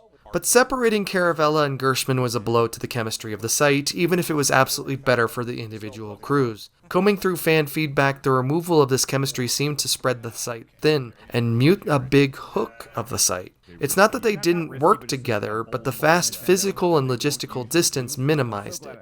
While Caravella's bright, bubbly energy was well foiled by Navarro's snarky cynicism, the snarky and cynical Gerstmann needed a booster. The site put out a wide call for applications for the new positions that the West Coast needed. A new editor to fill Davis's position, and a new video producer to fill Caravella's position. They ultimately went with Dan Reichert and Jason A. Stryker, both of whom were from Game Informer. Now obviously, these would wind up being an incredible boost for the site, and Reichert, being one of the site's best writers, really helped provide not just the West Coast, but the entire site a second win with his enthusiasm for gaming and boundless energy. For his part, A. Stryker was a calming presence on the team who meshed well with Gerstmann's brand of gaming, and he wound up as a subtle hero of the site's roster. But these new hires were controversial, and what would otherwise be just a pair of people getting new jobs at a high-profile media site would create noise not just at the time, but highlight the shape of the games journalism industry for years to come. To explore why, I have to provide some context about when this was happening, and to do that, we have to talk about, briefly, because it's such a huge thing beyond the scope of this video, Gamergate was a targeted harassment campaign of women gamers, developers, and journalists, as well as their affiliates, spurred by the alt-right, under the guise of protecting the integrity of games journalism, with claims that were easily debunked with even the slightest bit of investigation or, journalism. For me, there were two takeaways from the Giant Bomb hirings in Gamergate. One that came around at that time, and another that came more recently as this channel began to grow. The first point back then was the insular nature of games coverage. And yes, this is going to involve some previously sour grapes on my part, so you've been warned. Giant Bomb, by its very construction, was more of a personality-driven games entertainment site than one that embraced games journalism. And what is games journalism really? Well, that's kind of beyond the scope of this video, but Giant Bomb maintained a news editor position through Klepek and later Austin Walker, and I guess previously through freelancer Brad Nicholson, to stay on press releases and to do actual investigative journalism. In my humble opinion, Giant Bomb never felt like a venue for gaming news or journalism anyway, and I think the gaming scene agreed, which is how the site skirted the wrath of Gamergate almost entirely. In years past, Gerstmann and the crew would talk often that games journalism was a field that supported roughly 100 people full-time. This is a bit different now with how much YouTube has democratized games coverage, but we'll come back to that. What this produced was a scene in which the best qualified people within professional games journalism were the people already in it. So even as new money created new websites and publications, they were often recruiting or poaching talent that was already in the pool. It seems like everyone was just shifting to the left or right with each new position that opened. I've mentioned in previous videos that my friends and I had created a site a little over a decade ago called Flesh Eating Zipper, and we attended E3 twice in 2012 and 2013. Our site was growing, but gaining access to the big newsworthy events became increasingly difficult, even as our traffic and Google footprint grew. In 2012, we could get appointments at the Microsoft booth. In 2013, we were declined any kind of coverage of the Xbox One or PlayStation 4 ahead of their launch. Even though we had badges that said media, we couldn't enter the halls ahead of time to meet our appointments. Big outlets like Giant Bomb had access to exhibitor badges since they had corporate partners like GameSpot who had a booth on the floor, so they got to come and go as they pleased. It really did highlight for me the disparity between those who were in the in group and those who weren't, like us. Again, this is a difference that would begin to disappear with the rise of YouTubers and influencers, but over the years, Whiskey staffers such as Shoemaker, Klepek, and Tested's Will Smith talked about how they got into the industry through web forum connections. When Klepek needed a new job at the end of 2010, Davis and the crew pretty much made one for him, despite Klepek not having any on-screen or on-microphone experience, which was vital for anyone working on the site. It was like the good old boys club rewarding itself. So when Giant Bomb cast a huge net for new talent and then ultimately went with a pair of in-crowders from the country's most popular print publication, it looked like business as usual, unfortunately. Now this wasn't a job I applied for, because I knew it was such a long shot, but there was an Xbox PR position alongside Major Nelson that I did apply for in the waning days of our site. And in similar fashion, they wound up giving that to a guy who was already working PR at PlayStation. That's the one I'm still a little sour about. And no, I can never let it go. But there were critics of Giant Bomb's hires at the time, and when Gerstmann did finally issue some statements from the site proper, he didn't dive into why they made the hires they did, but rather condoned the harassment of those critics by people who claimed to be Giant Bomb fans. But it wasn't just that these new hires were from Game Informer, which brings me to my more modern revelation. And I guess I should put on my woke hat so that some of the more pernicious people watching this who tend to make the stupidest comments on my videos know to throw out a dislike and leave the video now. Many of the people that I grew up with as a white guy were also white. When I checked the analytics for my channel, I realized that nearly everyone watching my content, which is spearheaded by videos about immersive sims that are years and decades old, is almost entirely men my age and slightly younger. I guarantee they probably look like me and experience the same cultural milestones in gaming that I had. If you look at YouTube's most popular video game essayists, HBomberGuy, Joseph Anderson, Noah Caldwell-Gervais, Jacob Geller, Nakey Jakey, you notice a trend.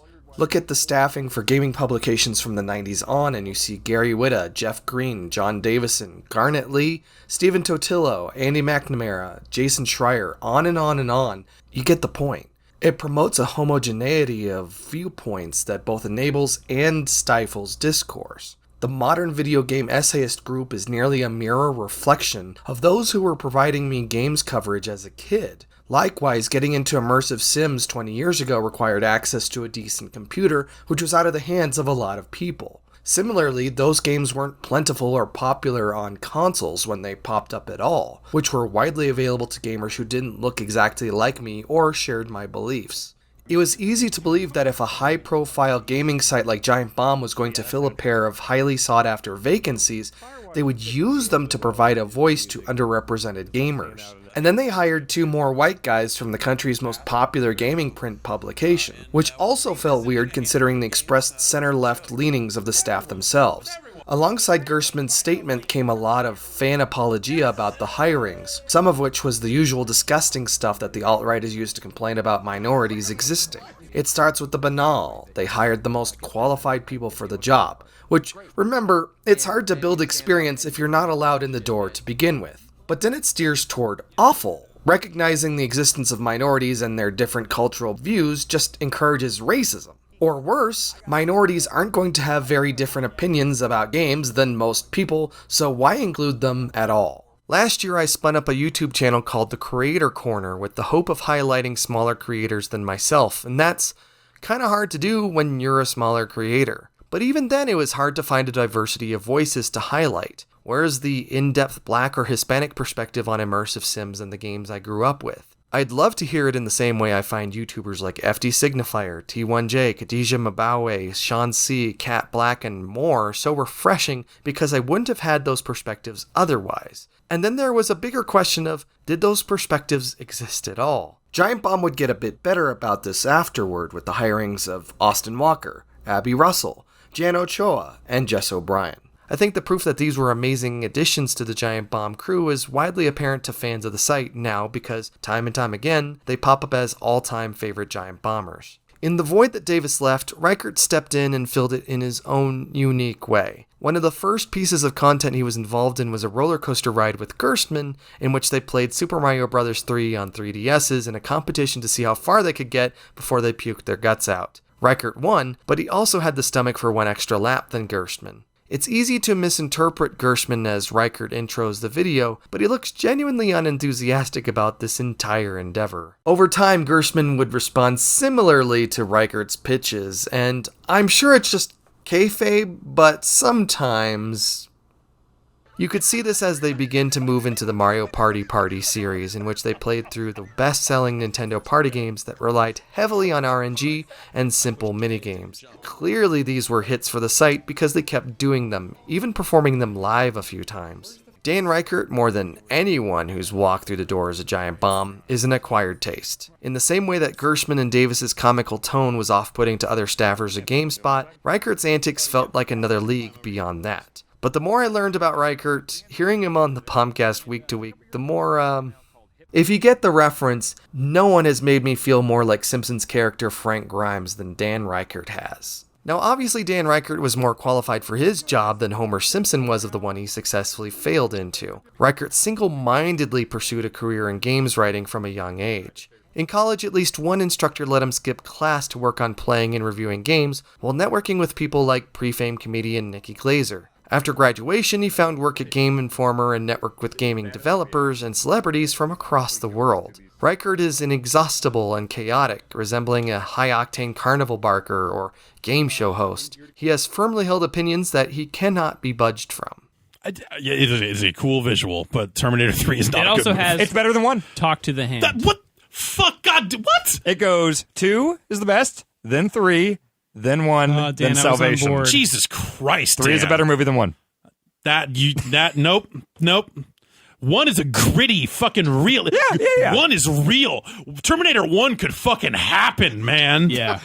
This is the guy who used his internet fame brownie points to become half of the first couple to get married at the Taco Bell Cantina in Las Vegas. This single-mindedness to gaming and fast food apparently led him to missing out on a lot of stuff, because it became an almost weekly occurrence on the Bombcast where the crew would have to stop the podcast cold to explain something very simple about how the world worked to him, a naivete he always played off with an aw shucks and a giggle. For a lot of people, Reichert was a savior that rejuvenated the spirit of Giant Bomb, which he did, but for me, he was a bit more of a scrappy do. Regardless of how you feel about him, it really feels like Reichert bought the site a few extra years of existence. But the Game Informer hirings weren't the only things changing around this time. It seemed that just as suddenly as he had arrived, Klepek left for Kotaku, where he returned to a more traditional news reporter role, rather than churning out a bunch of solo video content, like his regular Spelunky runs. Again, nothing against Klepek, but even as he and Navarro broke news for the site, his role always seemed extraneous, and it seems that at some point he realized he wasn't realizing his full potential, creating entertainment versus getting journalism done.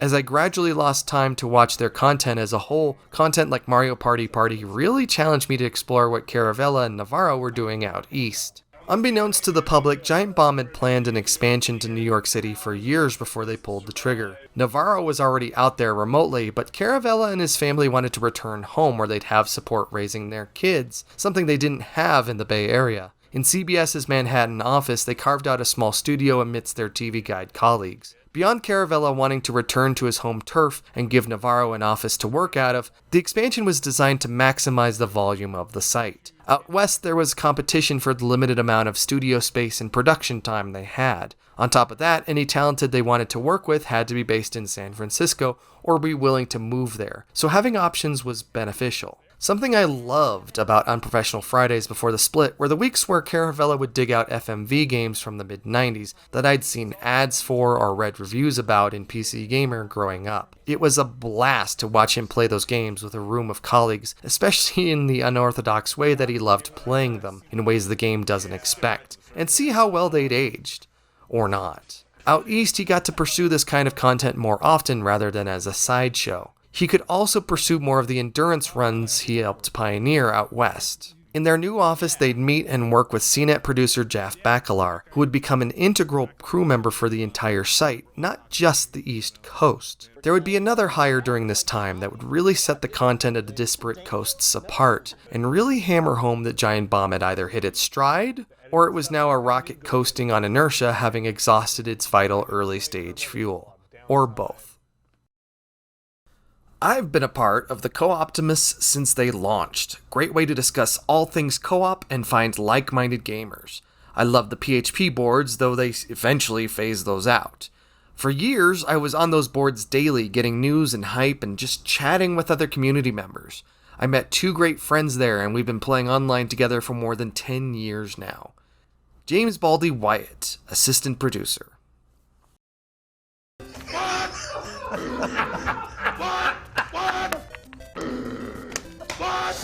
This is way more effective and terrifying. Timing! As an internet content creator, an audience is a bit of an abstract concept. Right now, you, the viewer, are just me looking at a phone display with me on it, making sure I'm in frame, reading off text. As a person who creates content for the internet, it's very difficult for me to visualize or conceptualize my thousands of subscribers as individual people who each clicked on a button to follow my content. By this point in 2014, I'd been watching and parasocially relating to the Giant Bomb guys longer than any other online personalities. Because these guys embraced audio and video, they felt more real than the personalities that worked in the era of blogs and reviews. Before Patreon, a Giant Bomb premium membership felt like we were supporting the staff of Giant Bomb in their ability to pursue their dreams. But with fans come fandoms and fanboys, and I'm no exception. Reading through the Giant Bomb forums or r/Giant Bomb, you have people that get very, very defensive about various eras and even personalities of the site, as if these fans are self-appointed guardians of the lore or nostalgia. It's a feeling of ownership, or maybe it's just the sunk cost fallacy. This kind of emotional attachment is normal, especially when you reach a size like Giant Bomb did and had the effect on gaming culture that they did. When I tell you that Whiskey-era Giant Bomb was peak Giant Bomb for me, I know what that means for me logically and emotionally, but I also know that people are going to have their own potentially deeply rooted opinions agreeing or disagreeing with me. On a regular basis, Giant Bomb fans bombarded the crew with adoration. At the simplest level, fans would send in so many emails to the Bombcast that they had to be curated for each show. If you've ever run a small-time podcast where you never receive emails at all, you feel the difference in that scale. At the next level, Giant Bomb received fan art, tchotchkes, candy, and tons of physical treasures in their office. Mailbag episodes where they would open up stacks of packages were this interesting extra delight. And sometimes Giant Bomb received so many of these packages that they would sit on them for weeks or longer, which was particularly dangerous if it was food or the package had been damaged in shipment. Fans would mail in international treats or old copies of games that would have otherwise wound up in Goodwill or in a dumpster. A portion of those games would even wind up being played on their shows. They would decorate their sets with the bounty of fan art they'd receive. But it went beyond the stuff that people sent in. Derek Stone carved out a reputation by making best of compilations, a series that you can only pull off if you're consuming a ton of Giant Bomb content and handpicking highlights. He got enough attention that they placed his videos on their site. You even had animators coming out and, in an era before their video bombcasts, animating some of their most memorable moments. One of these creators, Jack Saint, wound up becoming a high-profile YouTube creator all his own after a pivot in content. What a community of this size and age also allows for is preservation, and that's something I want to talk about a bit later.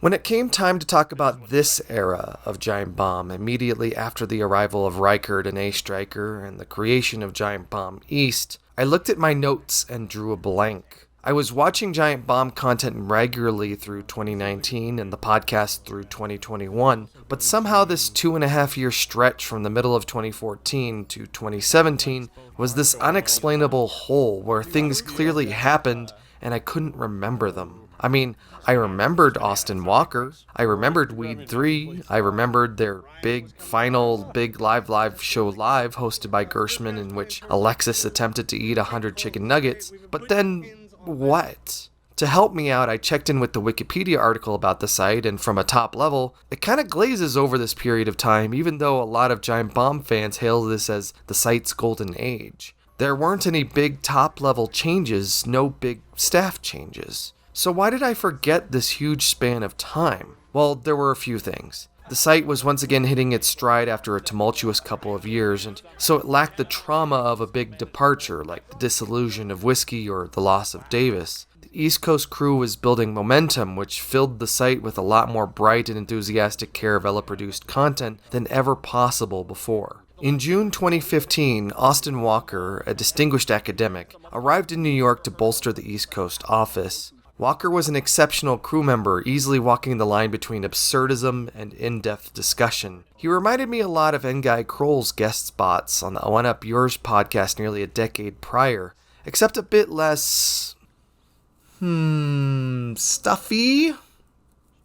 A highlight during this period came during the 2015 Game of the Year deliberations, in which, over the course of not even 17 minutes, Walker was able to effectively argue for Clay's tactical roguelite strategy game Invisible Ink to make it onto the site's top 10. His argument was so effectively layered and deployed that the rest of the crew agreed to the addition without much protest. This stood in stark contrast to the habits of other Giant Bomb staffers who typically just dug in their heels and raised their voices when their favorite game wasn't getting the attention or the recognition they believed it deserved. For as much as Walker made an influence on the site and augmented the East Coast when their numbers were still so small, he left Giant Bomb after only a year to head up Vice's new gaming website, Waypoint. There he would have more latitude to elevate gaming criticism and address how the industry interfaced with politics and the world at large. To that end, he would even recruit Patrick Klepek, another giant bomber who never seemed to quite fit into the site's entertainment-leaning content. Walker would leave Waypoint in September 2021, noting that he was incorrect in believing that kind of in-depth games conversation would draw a large audience. Not even 2 years later, a financially troubled Vice would close Waypoint down entirely despite the outlet being profitable. But in the mid-2010s, my viewing habits started to change. Even my Hulu queue was starting to pile up so large that I stopped watching TV shows there entirely. Sure, I was watching the weekly Unprofessional Fridays, I was checking out the quick looks as they rambled down the queue, and the Contradictions playthrough was hilarious. But between Reichert's antics and the development of the East Coast office, the site began to embrace the long-form quasi-endurance runs that fans had long clamored for. And when I mean long-form, I mean long, especially as the video series from this period encapsulated entire franchises. For some perspective, some people are going to balk at the runtime of this very video. But if you were in for the exquisite core, the East Coast's run-through of XCOM Enemy Unknown, you were investing 20 hours to consume it from beginning to end. The aforementioned endurance run for Shenmue ran 22 hours, while their Project Beast Space Adventures commanded a 24-hour commitment in total. For Vinnyvania, Caravella's run through the Castlevania games, you were in for nearly 60 hours. But on the West Coast, if you wanted to watch Reichert shepherd Scanlan through 5 Metal Gear Solid games, plus Metal Gear Rising, you needed over 130 hours. For comparison, that's in line with the 7,832 minutes, or 130.5 hours you need to watch all 7 seasons of Star Trek The Next Generation, including all the intro and outro sequences. I'm not even going to dignify the dozen or so Mario Party videos, but they consumed a lot of hours too. And the thing is, serialization was becoming a big deal in scripted content, and long-form streaming was starting to pick up during that time. So it made sense that having fans invested in your stuff and your shows for long periods of time like that was great for membership retention. Members liked having something to look forward to on a regular basis if this kind of content or these games were their thing. And it was their thing. In the process of writing this, it seems apparent why this kind of programming dulled my memory. Even though these weren't the only shows they made during these years, and they overlapped over the course of time, and they were periodic so you didn't need to consume them all in one session, it was easy for me to go to GiantBomb.com, see a header full of installments of these shows, and go, well, I guess I'll go do something else with my time then. If I'm not in from the beginning, I'm not interested in hopping in the middle and trying to figure out what's going on. Again, that's not me trying to insult this kind of programming they were doing at the time, but it seems that's why I fell off for quite a bit. But there was something else going on through this time too, and a big part of it had to do with what was missing from nearly all of this, Jeff Gerstmann. Reading through so much feedback about this period of time, there's a consensus that as Caravella and Navarro built out the East Coast studio, the West Coast studio faltered in influence. Even though the two podcasts were similar in format, the Beastcast tried new things, like mentioning which games they were talking about as they talked about them. So if you missed the 3-second moment where they announced the game at the head of the discussion, you weren't totally lost about what the hell they were talking about. The Beastcast also integrated new voices like Bacalar as the fourth chair and GameSpot's Mike Mahardy. Out west, in the year following Davis's death, in which Gerstmann hosted the Bombcast, he eventually handed the reins over to Shoemaker. Shoemaker was dutiful in his hosting, but the show's formula started to feel old, and his lack of improvisational chemistry with Gerstmann seemed to highlight Gerstmann's increasing lack of enthusiasm. Even though I listened to both shows through this period, I remember there was a bit of a cancellation effect between them, since they both covered a lot of the same ground in both the news they opined about and the games they played. Under Caravella's watch, Beastcasts tend to run shorter than Bombcasts by about an hour, but listening to both typically required 4.5 to 6 hours a week. It wasn't a surprise to me that a lot of people wound up siding with one show or another. With the departure of Austin Walker, Dan Reichert was quote-unquote fired from the West Coast over a bet in an incredibly theatrical act. The stipulation is the stipulation. Did you agree to it? Did you agree that the loser... Yes, yes. And you are. I don't want to make excuses, but I should have warmed up more before that. But I didn't know we were going to do this, so all right, cool. Good game. So you need me for the Bombcast on Tuesday? Get out. Reichert moved to the East Coast, and after a brief time mostly off where he hung around the Shenmue Endurance run, he joined the East Coast crew full-time. Naturally, this left the West Coast crew even more stranded than they had been before. But Giant Bomb was no longer riding alone in this space that they had carved out. Even as they outlasted many of their competitors through this period, the innovation happening outside the site was gradually painting Giant Bomb into its own corner as it aged.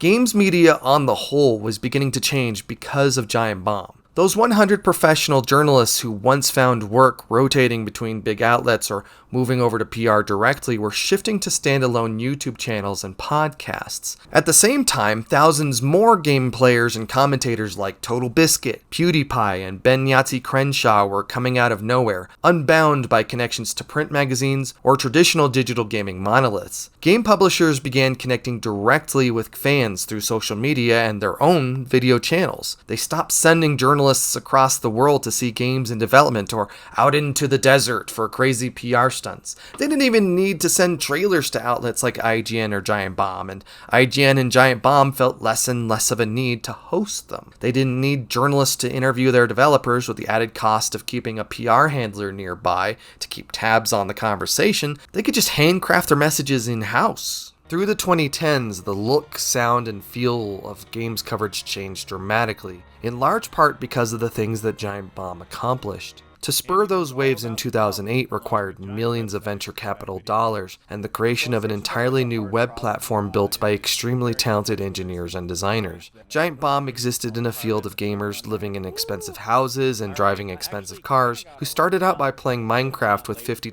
webcams that their parents bought for them at Best Buy. YouTube won as a platform because it was free to use, accessible virtually anywhere, and had universal appeal. You didn't go to YouTube for any particular kind of homegrown content, you went there for nearly all of it. Thanks to the algorithm, you could be recommended a slew of new voices or opinions to hear as well. Over time, Giant Bomb's biggest features began to fade. Like Wikipedia and other crowdsourced databases, there was an initial gold rush to fill in their proprietary wiki with information and then, seemingly, a fall-off, especially after the Quest system broke. Their wiki never became a cultural fixture, and I believe a large part of that came from the fact that Whiskey shuttered as a platform, which shrank Giant Bomb's ability to scale. Even though Giant Bomb's wiki information was available for commercial use via API, one of their biggest clients, Twitch, dropped them in favor of their own internet games database in 2020. But there was a much bigger concept in play, the idea of going to a website at all.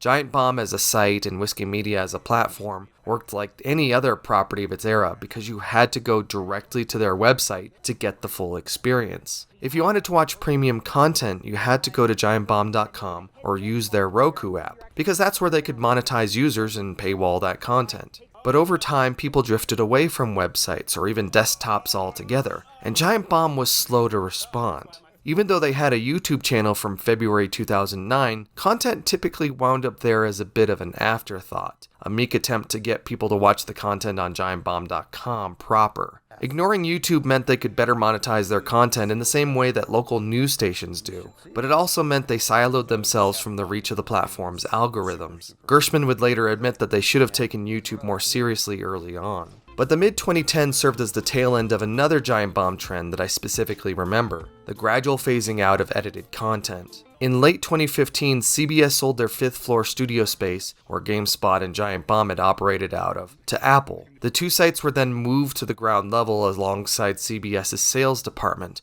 requiring the build-out of an entirely new studio and podcast booth in December, during the time that they would traditionally record their Game of the Year content. It was this Game of the Year, the same one that Walker made his Invisible Ink pitch, where the crew would film much of their content from home, or at least away from the office. From there on out, the edited content that put their site on the map, like the skits they produced or the travelogues they edited, would almost entirely vanish in favor of live or recorded live content. Scripted content and edited content took a lot more time, money, and energy to produce, but it was the stuff that helped sell me on Giant Bomb in the first place, and I personally really missed it. In modern terms, Giant Bomb's content would gradually shift from short-form essayist to streaming house, minus the waterfalling chat along the side, filled with strange emotes and the real-time subscriber notifications, long before they lost their studios. Because of the shift to the streaming format, videos began to look very similar across all series, across both studios, with the game they were playing and a few of their staff swapped out.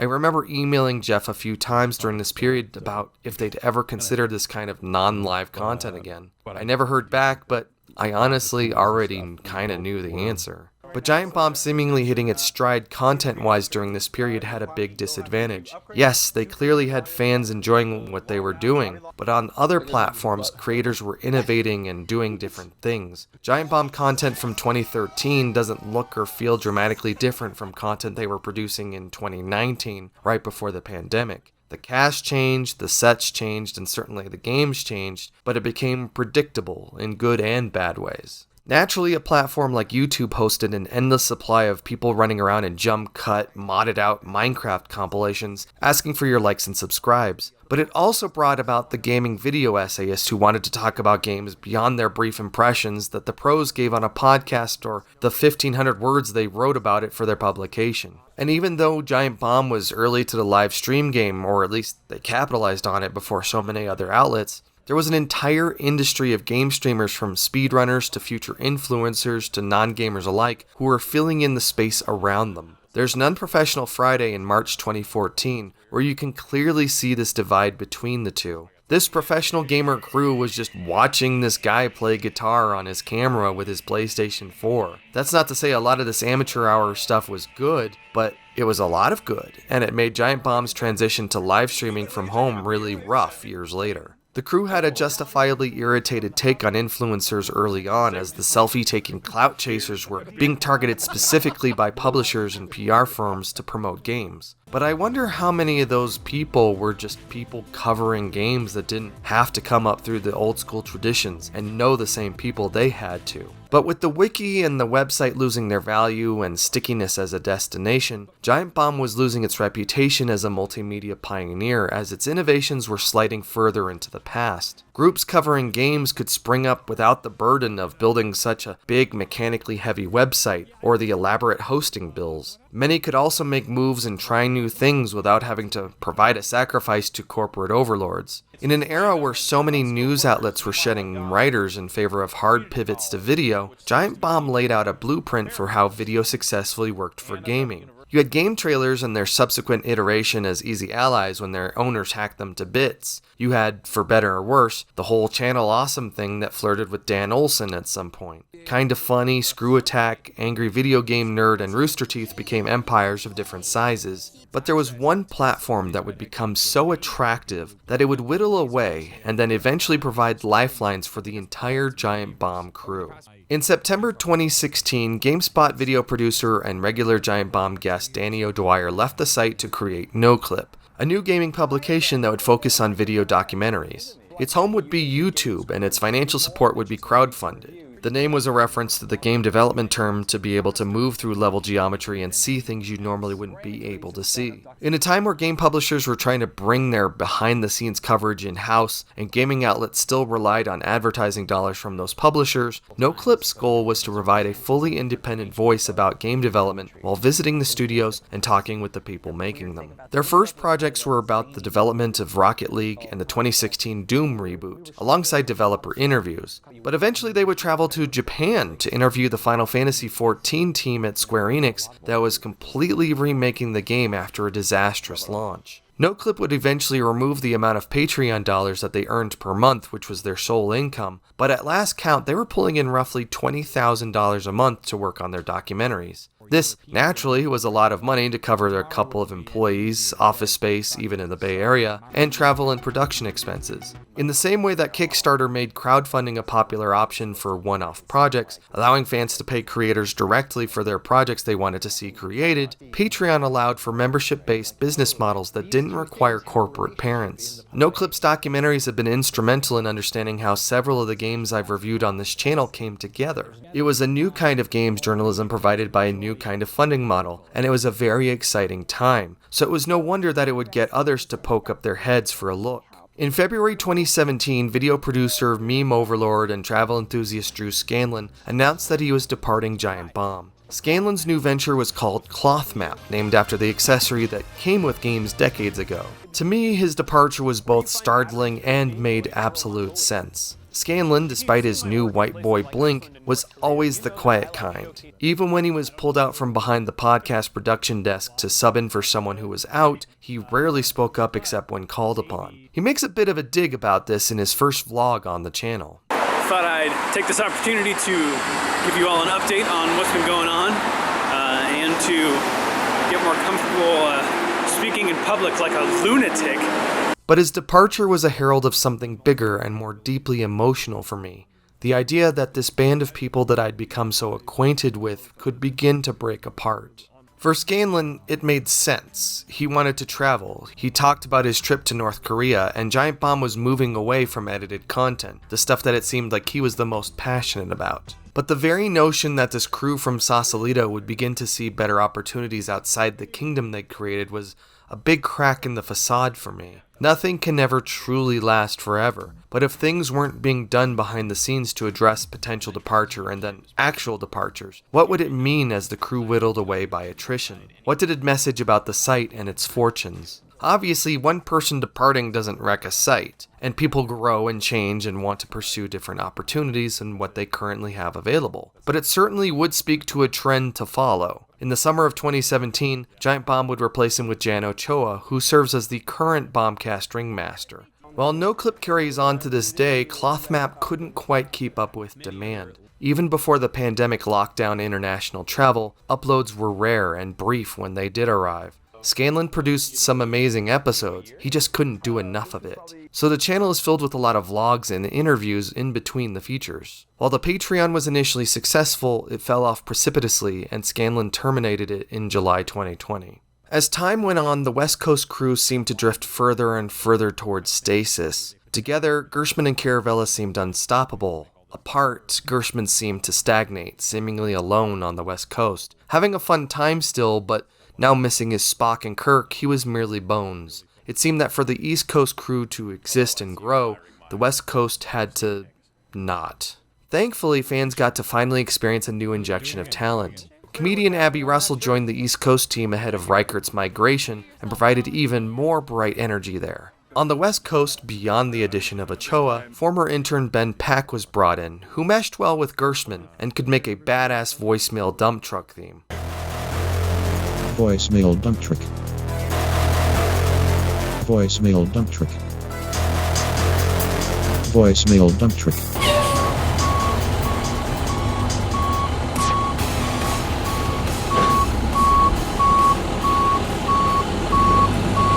Voicemail dump trick.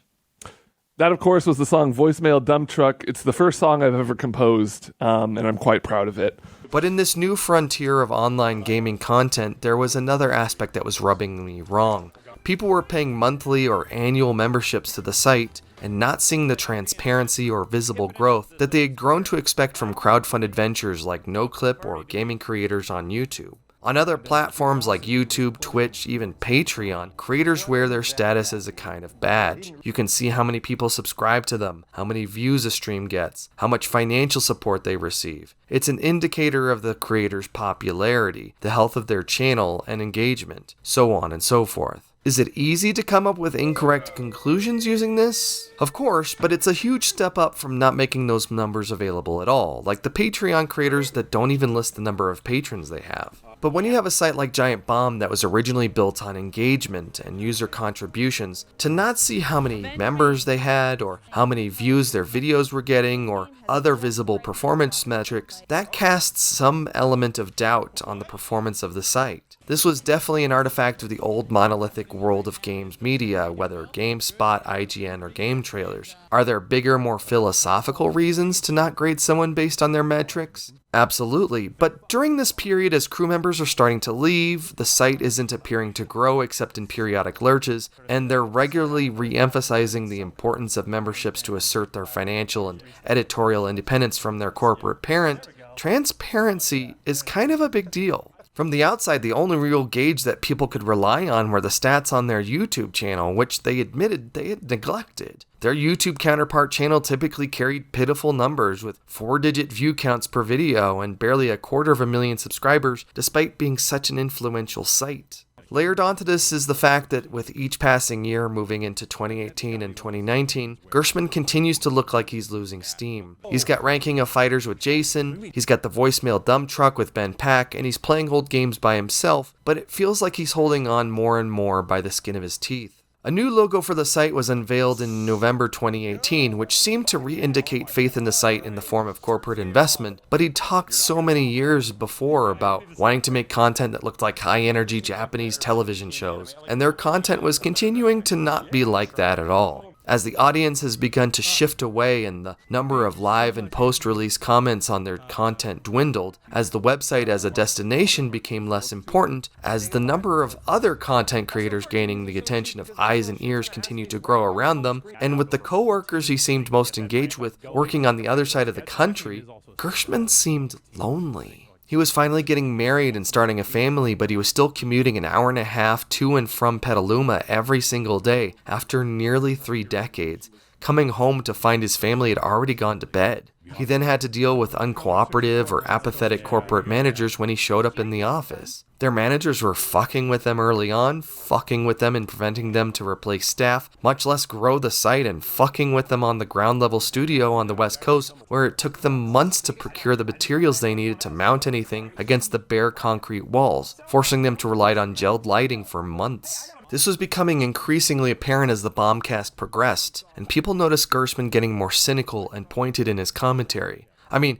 this is something that he'd absolutely been known for, but this would carry over into the Game of the Year discussions as well, where he absolutely didn't want a particular game to win a category or ranking. I certainly wasn't the only one to notice this as I read through comment sections and retrospective threads across the internet. It also didn't help that the East Coast was continuing to be this creative magnet. Watching Caravella, Navarro, and Reichert play through Tender Loving Care is one of my favorite things ever. The East Coast looked like they were having fun, while the West Coast increasingly looked like they were phoning it in without the dynamism that Caravella and Reichert brought to the formula. Unfortunately, it only gets much worse from here.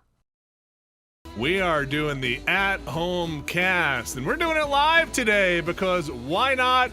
I kind of have no shame anymore, and we just don't care what goes up anymore. Just streaming all day, every day. In March 2020, the coronavirus pandemic struck the United States, forcing most people out of their offices and into their homes. Millions would lose their lives, millions more would lose their jobs, and offices closed around the world. But Giant Bomb being forced out of their studios and into purely remote work resulted in what a number of r/Giant Bomb posters agree was a fatal blow for the site. The lifestyle shift that came as a result of the pandemic produced mixed results for content creators. Quite a few of them who lost their whack-ass normal jobs were able to then work on their YouTube channels, myself included, and quite a few of those were able to turn those YouTube hobbies into successful careers. This was powered in large part because viewers had to stay home as well, which boosted YouTube watch hours. But for a site like Giant Bomb, despite the talent involved and their long-standing solid reputation as an audio-video pioneer, this was a multi-pronged blow. For one, they were now 100% remote, trapped in individual windows on the screen and laggy voice channels away from each other, sometimes talking over each other and excusing themselves when they did.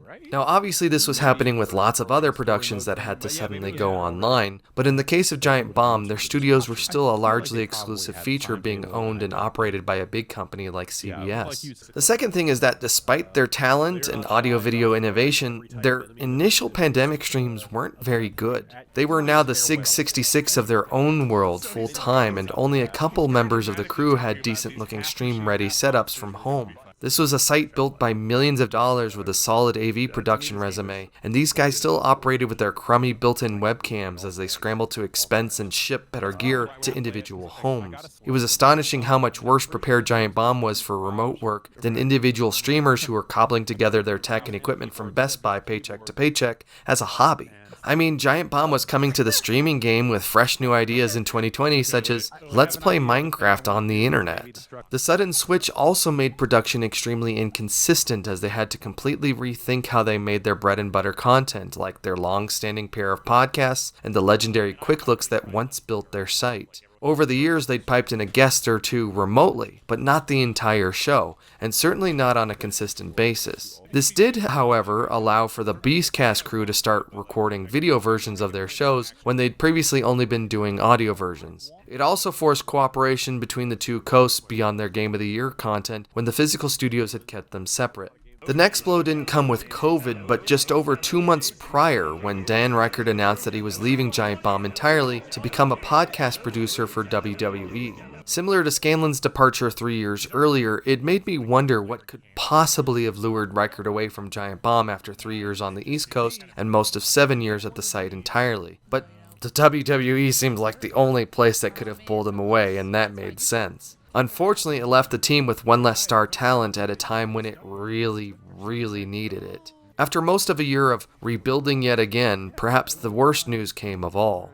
In September 2020, it was announced that South Carolina-based Red Ventures, a tech media company, would be purchasing several components of CBS Interactive, including CNET, ZDNet, GameSpot, Metacritic, and, yes, Giant Bomb, among others. The deal was worth $500 million, dramatically less than what CBS paid for just CNET over a decade prior. If you're not familiar with Red Ventures, and trust me, I don't think anyone was when the announcement was made, they're a bit of a nightmare hell company. Red Ventures was the CPM mugging, content farming, internet bullshit company that Shelby Bonnie warned us about a decade prior. And now, they'd bought Giant Bomb. Immediately after the purchase, Ben Pack and Abby Russell announced their departures from the site for seemingly unrelated reasons, mostly to get out of the limelight and scrutiny that being a Giant Bomber brought. But the biggest blow came in May 2021, when Vinny Caravella, Brad Shoemaker, and Alex Navarro all simultaneously announced that they were leaving the site, leaving Gerstmann as the sole founding member of Giant Bomb remaining. The split felt amicable, and in their quote-unquote exit interview with Ben Hansen at Midmax, it was clear that all of them had gotten supremely tired of their corporate overlords and were desperate to move on, no matter what direction that was. While never confirmed, I agreed with speculators at the time that Gerstmann stayed behind because parent company Red Ventures was offering him stable pay and benefits, and however tempting the trio's next project was, it wasn't worth the risk of hopping to Patreon for a handout, at least not yet. Caravella, Shoemaker, and Navarro admitted that it wasn't initially their goal to continue to produce games content since they were so worn out from doing it after so many years. Still, there had been a track record to that point of successful gaming Patreon launches, even beyond Giant Bomb alumni, so it seems like it was equal parts genuine surprise and false modesty when they debuted their Nextlander Patreon to the world, and quickly acquired 12,000 monthly patrons, double the patron high of O'Dwyer's NoClip. Of course, this isn't quite the fairest comparison, but when you pull out the back of the napkin and multiply their $5 base times 12,000 patrons, it means Nextlander was pulling in well over $60,000 a month before fees, taxes, and more for a 3-person staff that would wind up becoming a sort of spiritual successor to the East Coast Giant Bomb office.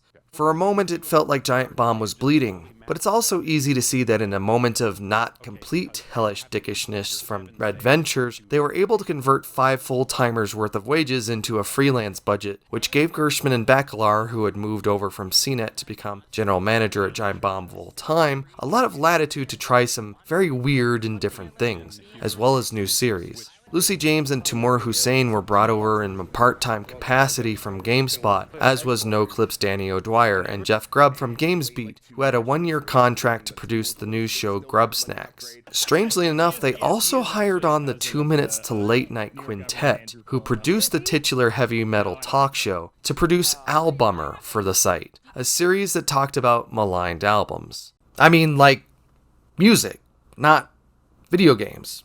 It was a strange combination, but Gerstmann had talked about potentially adding wrestling coverage to the site in years past as well. A few more were signed on, and Pack would return briefly at the end of the year, but this was definitely an ambush of new content for fans of the site as they tried to figure new things out.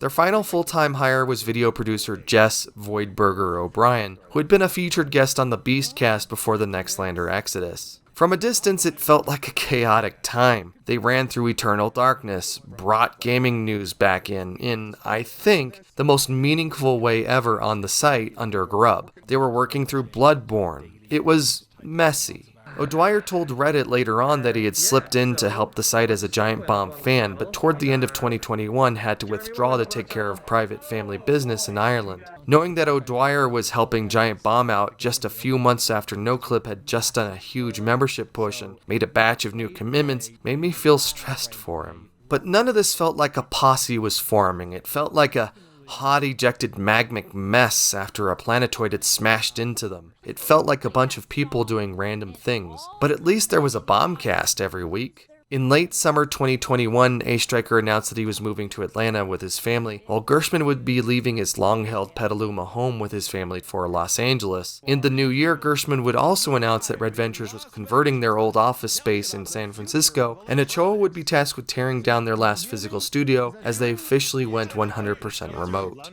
As Gerstmann came and went from his paternity leave for the birth of his second child, it felt like he was almost completely lost in space about the whole site and everything. He commissioned vaporware pioneer Vectroid to make a new variant of the Bombcast theme, something they did every few years, and also for Game of the Year celebrations. This new one was polarizing.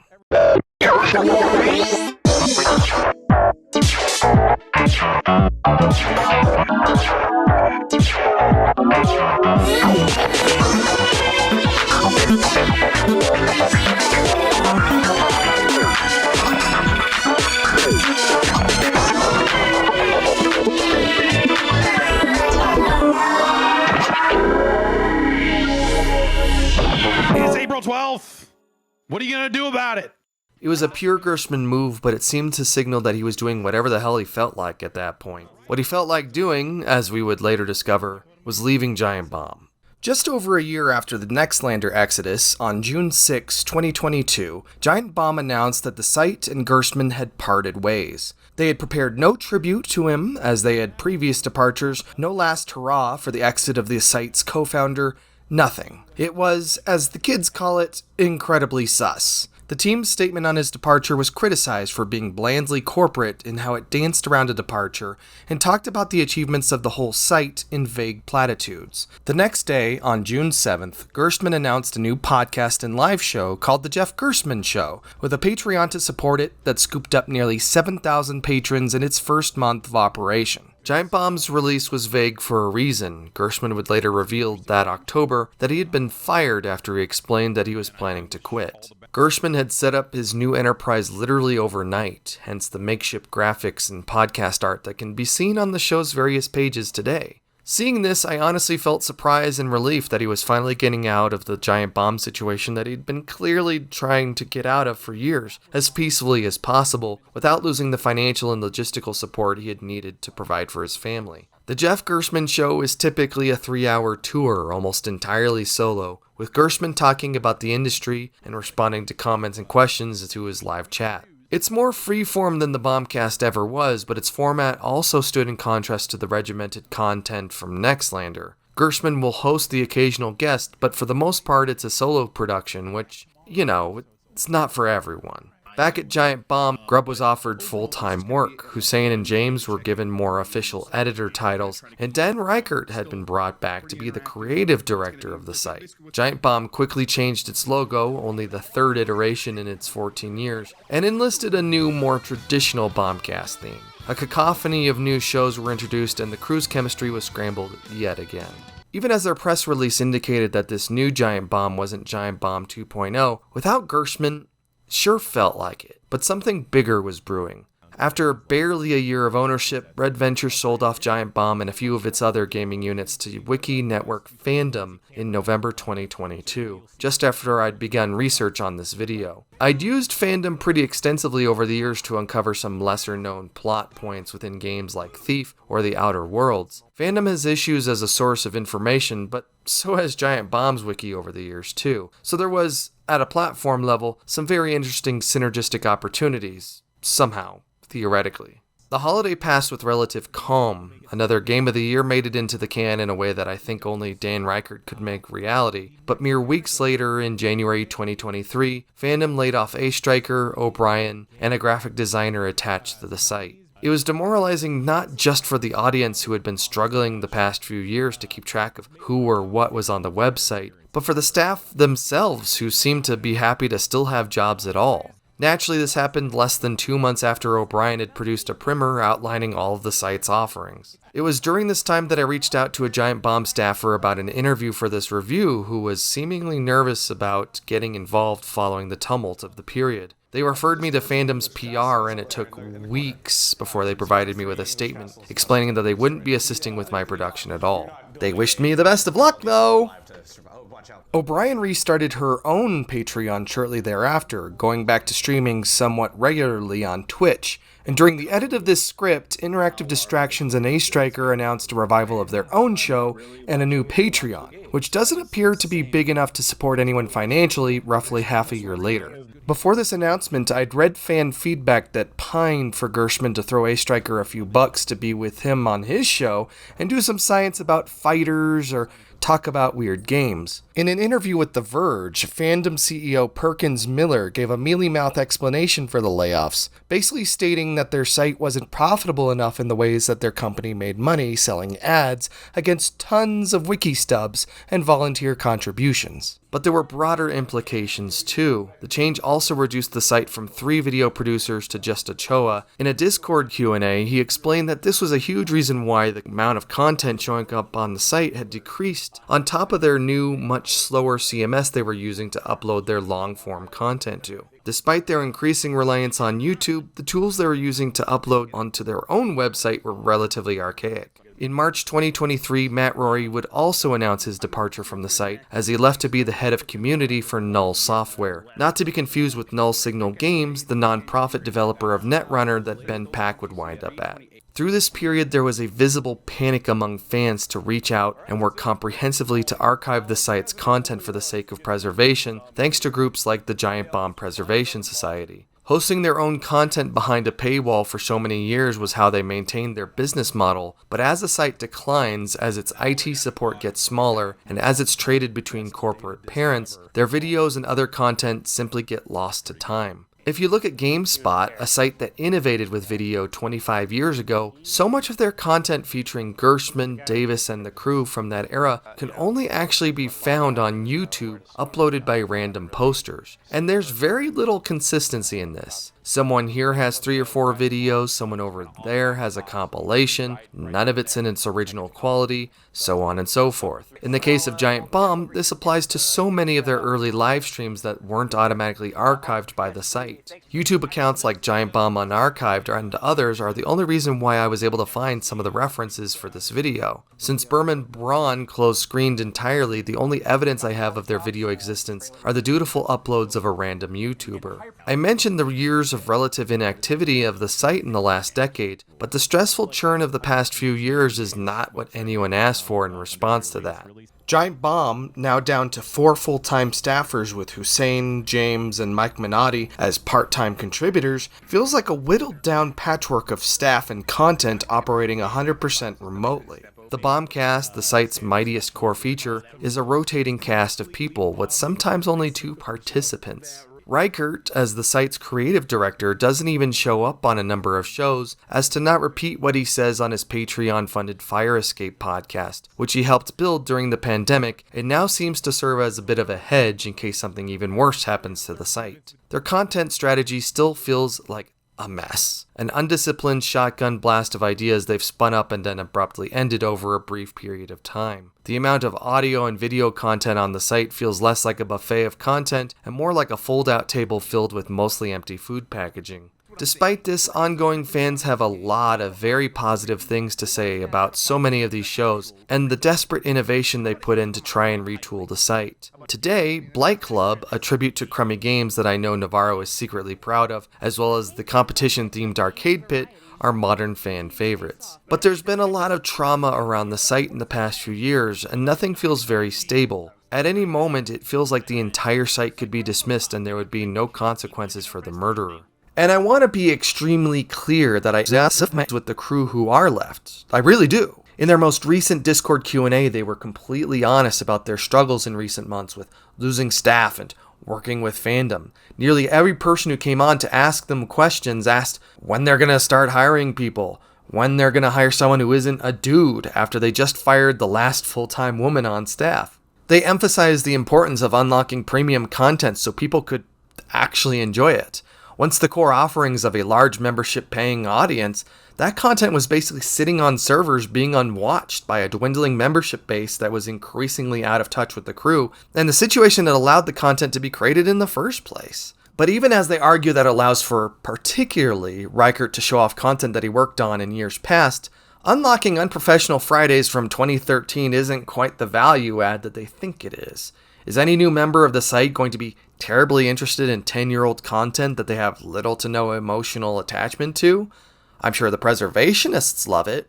In a stunningly refreshing take, they also admit that paying for Giant Bomb Premium is pretty much indefensible now. It was a primary way to remove ads from their content, but somehow that income didn't serve as any kind of defense from fandom quickly and coldly firing staff members to make a spreadsheet balance out. Even now, older podcasts are having ads haphazardly injected into them in a process that is cutting off the last few minutes of the show's length. Even if you're still a premium member, you can't listen to an ad-free version of these podcasts, or the full version of these shows, or any version of some of these shows at all, because so many are still reported missing from their feeds without going to the archivists. They also didn't unlock all of Giant Bomb's premium content, which rhymes with the consistent mishandling of the rest of the site's legacy assets.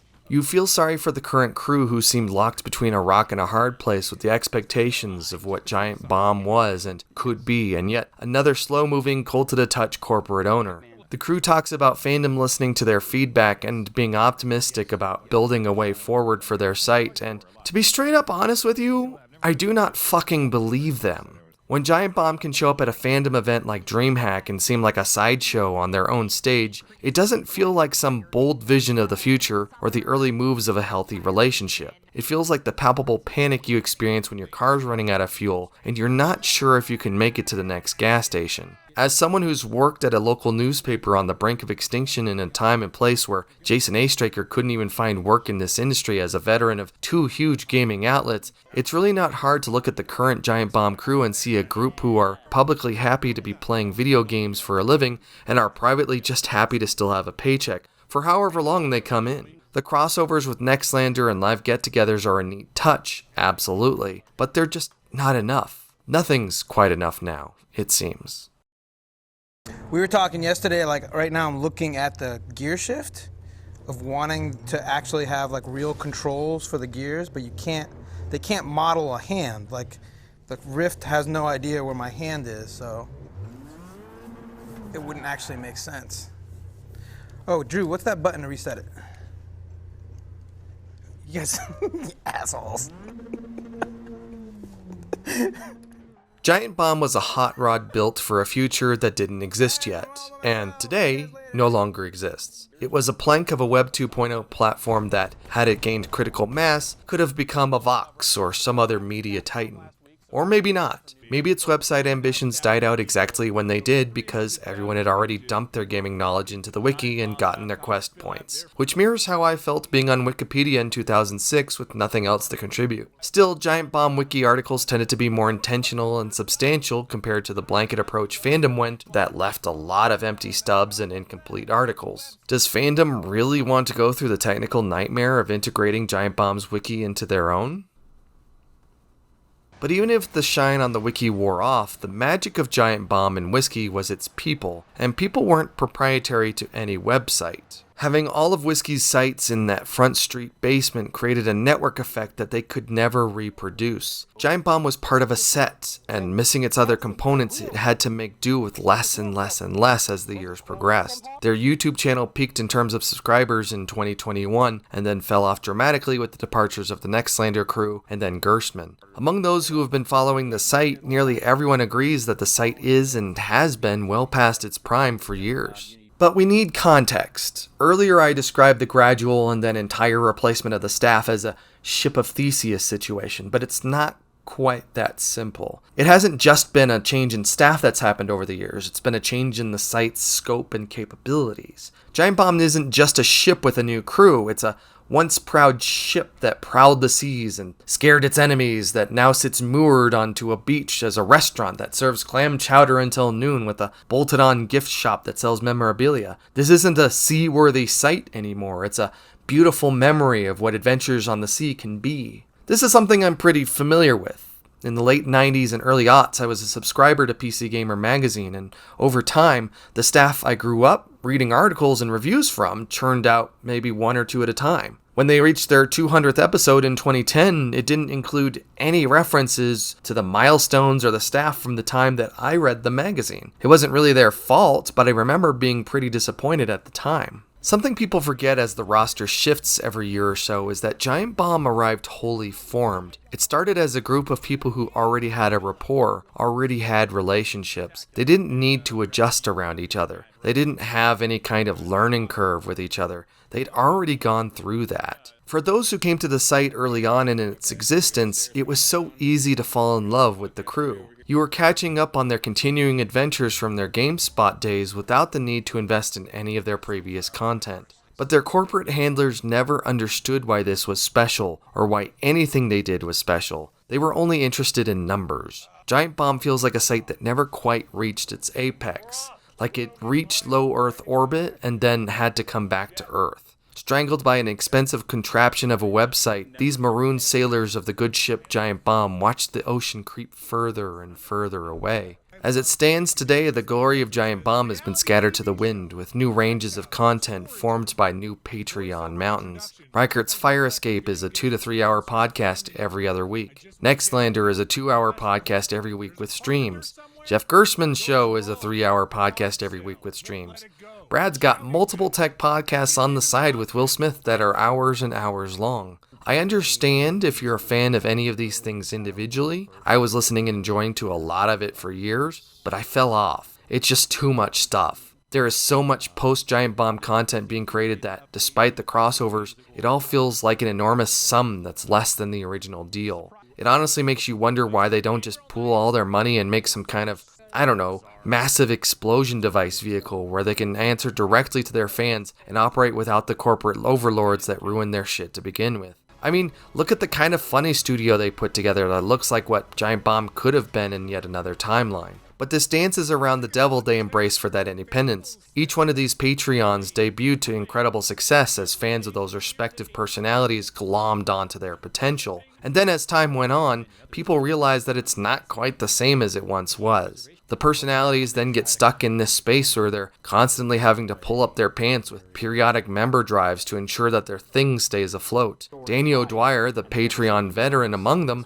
has expressed how stressful it is to maintain Patreon dollars when you're having to periodically recalibrate your offerings to maintain the long-term fans while appealing to new ones. And for new fans who don't have years of lively memories, it becomes, who are these guys and why are they cool when their highlights are buried somewhere years in the past? Are you going to pick up Easy Allies if you weren't following game trailers? Would you, as a gamer seeking new content, have a hook for Weekdays with Craig and Brad if you hadn't been following Craig Skatimus since Screw Attack? It's a hard ask, especially since these big new ventures have far fewer followers than their contemporaries. Among Giant Bomb fans I talked to, evaluations of Nextlander never seemed to score much higher than, it's alright. This seemed incredibly odd considering Nextlander debuted with such a splash, and the crew were the heir apparent to the Beast Coast that kept Giant Bomb so exciting for a lot of fans. But Caravella's relatively hard 2-hour caps on streams and podcasts seems to kneecap what people really enjoy about streams or podcasts elsewhere. One Redditor noted that Nextlander will even excise the email section of their podcast if they bump up against their time limit. They also separate out their non-gaming discussion for Patreon-exclusive podcasts when Giant Bomb dudes chatting about their lives was an integral and enjoyable part of their shows. I listened to Nextlander for a few months and was even one of their top dollar sponsors for a little bit. I thought some of their twists to the formula were neat, but a lot of Giant Bomb fans called their content dry or stale. Unfortunately, it doesn't help that Nextlander was kind of a fortunate accident when it seemed that all three were ready to move on from playing and talking about games on a regular basis. The outsized success of their Patreon seemed to trade one set of golden handcuffs for another. Caravella's bombast aside, Shoemaker and Navarro look like they've been held hostage by their legendary success. 2 years later, even with guest spots from Abby Russell and others, the Nextlander folks seem like they're clocking in and out of a day job, and people have noticed. The sharpest criticism I've read of Nextlander is that they fled the heavy-handed bureaucracy of CBS and Red Ventures because of how prohibitive they were, and yet they continue to produce content that's nearly identical to what they made at Giant Bomb. It feels like everyone is doing what they know, and even if Nextlander is generations beyond what they were doing when they were spat out at the beginning of COVID, the numbers show that these aren't compelling offerings compared to those being produced by YouTube and Twitch natives. Again, this is ironic considering these guys, at one point, made other games coverage look relatively passionless. On the other side of the coin, Gerstmann looks like he's enjoying himself on his similarly traditional podcasts where he spends a lot of time talking about the industry and reading energy drinks like he and Davis did at GameSpot and in the earliest days of Arrow Pointing Down. As I started to research this video, I agreed with others that his 3-hour solo shows were a bit much to handle as someone who wasn't a fan of solo podcasts. And Gerstmann really needed someone, any other person, to serve as a foil and create conversation. It really made the shows where he had a guest on, like Dave Snyder, Danny O'Dwyer, Dave Lang, or anyone else with a D name, very, very special. But over the past year, I've actually found his show to be oddly therapeutic.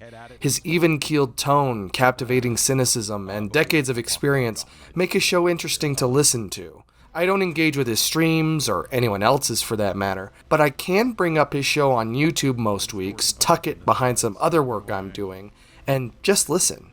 Gerstmann has expressed that he's not very good at reaching out to people, but he still seems so lonely out there. This is compounded by the fact that in the past year, he hasn't engaged in any crossover content with either Nextlander or the Standing Giant Bomb crew, even as they've had in-person reunions. Despite my criticisms of their post-bomb content, none of these Giant Bomb veterans are obligated in any way to try and replicate what made them so captivating as Giant Bomb.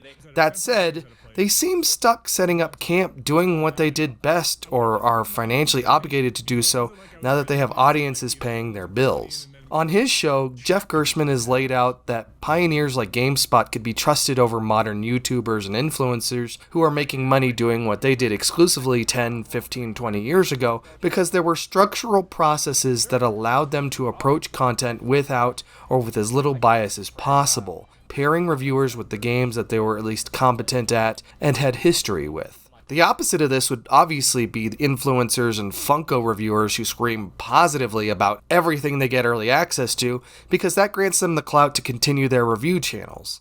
I get that. Do I think Gerstmann and the crew still have very old-fashioned views of what games journalism is? Yeah. I get more out of a weekly G-Man Lives video than I do get out of most IGN reviews, even though I know they're both usually written under duress with strict launch day deadlines. I don't know how H-Bomber-Guy's well-researched annihilation of Tommy Tallarico's reputation isn't real games journalism, but a bunch of guys on a couch streaming a game for a few hours is. Yorick Salad Bar, Nakey Jakey, Jacob Geller, even the people who I hang out with, how are they less legitimate as games reviewers because they haven't had the advantage of decades in the industry or a popular website? The question I'm begging is, how can the creators of Giant Bomb, who saw the future and facilitated the industry's turn toward it, have such a mundane disinterest in the best new things that have come out of it? Why don't they celebrate the people that didn't have the luck of knowing the right people at the right time to get into the games coverage industrial complex and instead had to claw their way out of obscurity to make a living talking about the medium they love so much? What I don't get is that Giant Bomb seemed to have found their stride in the mid-2010s and didn't learn what the rest of the gaming industry was doing to flank and surpass them. They were on the cutting edge. In so many ways, This Ain't No Game, as a video essay 15 years ago, feels more modern and useful than any of their regular streams. In so many ways, the site felt like it regressed, failing to catch on with what video game content could really be, and then wound up being. And I get that not everyone is a huge fan of video essays or long-form gaming content. Austin Walker is the guy who will defend written content until the day after he dies, which is amazing. Awesome. People love the lengthy volumes that Tim Rogers would write for Kotaku, but him staring at a camera for a 6-hour review of Baku no Natsuyasime, a game I had never heard of, allowed him to weave in a trip to his hometown, which had a huge impact on me personally. And these creators aren't operating out of some backwater. They have hundreds of thousands and then millions of subscribers who want that content. Far more than any of these new ventures have by themselves, or even all of them combined. As I've gotten older, I've realized that no good thing can last forever. For a while now, when I'm enjoying a good thing, maybe the best thing, I realize that there's no way that it can stay together forever. Watching the Giant Bomb crew in that Front Street studio, I thought, why would any of them want to leave this? What job could possibly be better than this that would separate them? But entropy must eventually destroy everything, and Giant Bomb was never immune to it.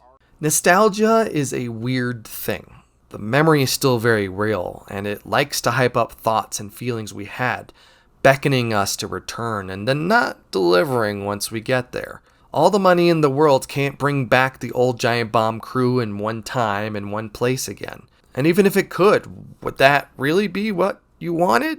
Would it really be the experience you craved? Would they live up to your expectations? Probably not. They've moved on, and we have to move on too. It's not that Giant Bomb is bad now. It's not that the current staffers are bad. They're actually pretty great. But I don't have any more energy to invest in this crew that carries the Giant Bomb name versus any other high-profile group of gamers. Giant Bomb today doesn't feel like the Giant Bomb I fell in love with and enjoyed for years. It feels like a group of streamers who license the Giant Bomb name to create gaming content.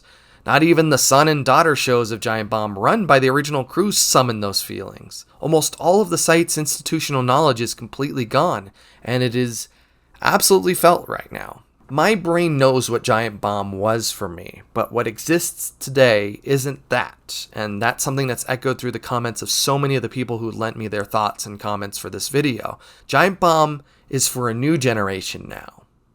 Or is it? Will it even be around by the time I finish this video? Will it continue to be a skeleton crew doing their best to pull this once popular brand and all its associations and connotations through existence? I was 25 when I landed on the site, and I'm almost 40 now. How I consume games has changed radically, and in large part because of Giant Bomb. I don't buy every new game that releases anymore, and I enjoy a quick look in the same way that I would play a demo. It also means I don't have a good grip on what all the latest and greatest games are because I only play games when I'm working on this channel. I have to live with the notion that the best Giant Bomb had to give came a decade ago. And I can cherish those memories forever without the need for anyone to have to keep that spirit alive. Like every other modern reboot, I realize that the magic can't be easily reproduced, if it can at all. And that's life. I used to take it really personally back in the GameSpot days when anyone would leave. There were times when, like, man, this is the best team I've ever worked with. This is great.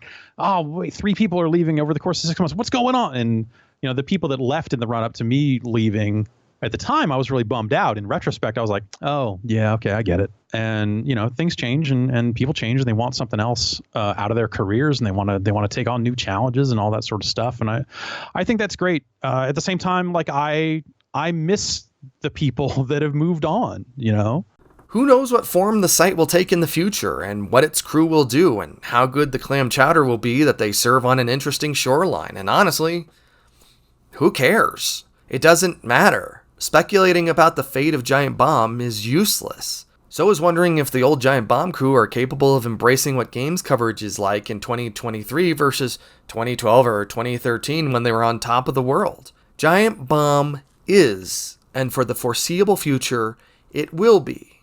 But the most important thing here is very simple. Giant Bomb was.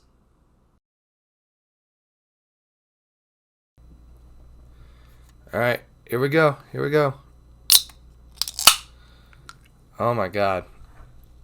I guess I realized how big of a video this is going to be. I started working on this about a year ago, all right? Early October.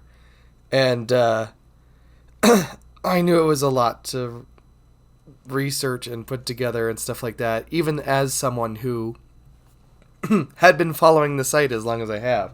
You gonna come up or not? So yeah, it's taken a long time to put together. I bought this in May, 5 months ago. Virtually everything that you saw and was recorded 95% of the voiceover is from May, 5 months ago. So I've gotten a few videos in between there, but yeah, this has been a big project. I'm happy to... Yeah, I'm happy to finally come to the end of this. So I do want to thank my producers who have stuck with me, as I've said. It'll be out next month or the following month for months in that. Let me actually bring up that list because I was not prepared. So I'd like to thank my producers now that I've brought them up. G-Man Lives, Lee Kenyon, M10s, Mitchell, Rain 101, Rhomega, Stephen Brunwasser, Strupp, and Yahoo Silverman. Thank you guys so much for supporting me financially through all of these times that I said I would be done next month, and finally got it done. Here we are. Thank you for your financial support through all of this. My goodness. I can find... Honestly, the hardest part was just combing through thousands of hours of footage and utilizing a lot of supports that the Giant Bomb community had generated and milestones in that. And I've put a ton of links down below to be able to credit them. That's a good thing. I'm a little scatterbrained because I didn't expect I would ever get to this point where I'd be able to talk about the video. And I thank you all for watching it. Even a ton of you who have never heard of Giant Bomb or never watched Giant Bomb. I'm actually pretty excited to go work on shift to my next project, which will be Starfield. I finally get to play Starfield. It's been out for a month. Haven't played it because I was trying to get this video done, and I've still got another couple weeks of work on this video to do, even after I record this part. So, exciting.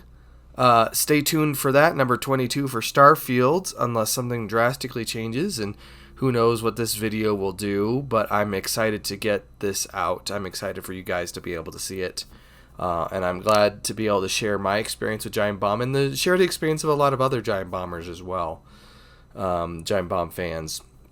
So, yeah, I appreciate you guys. I'm sure there was some other stuff that I'm supposed to do, but it's been a good long while since I've done an outro bit.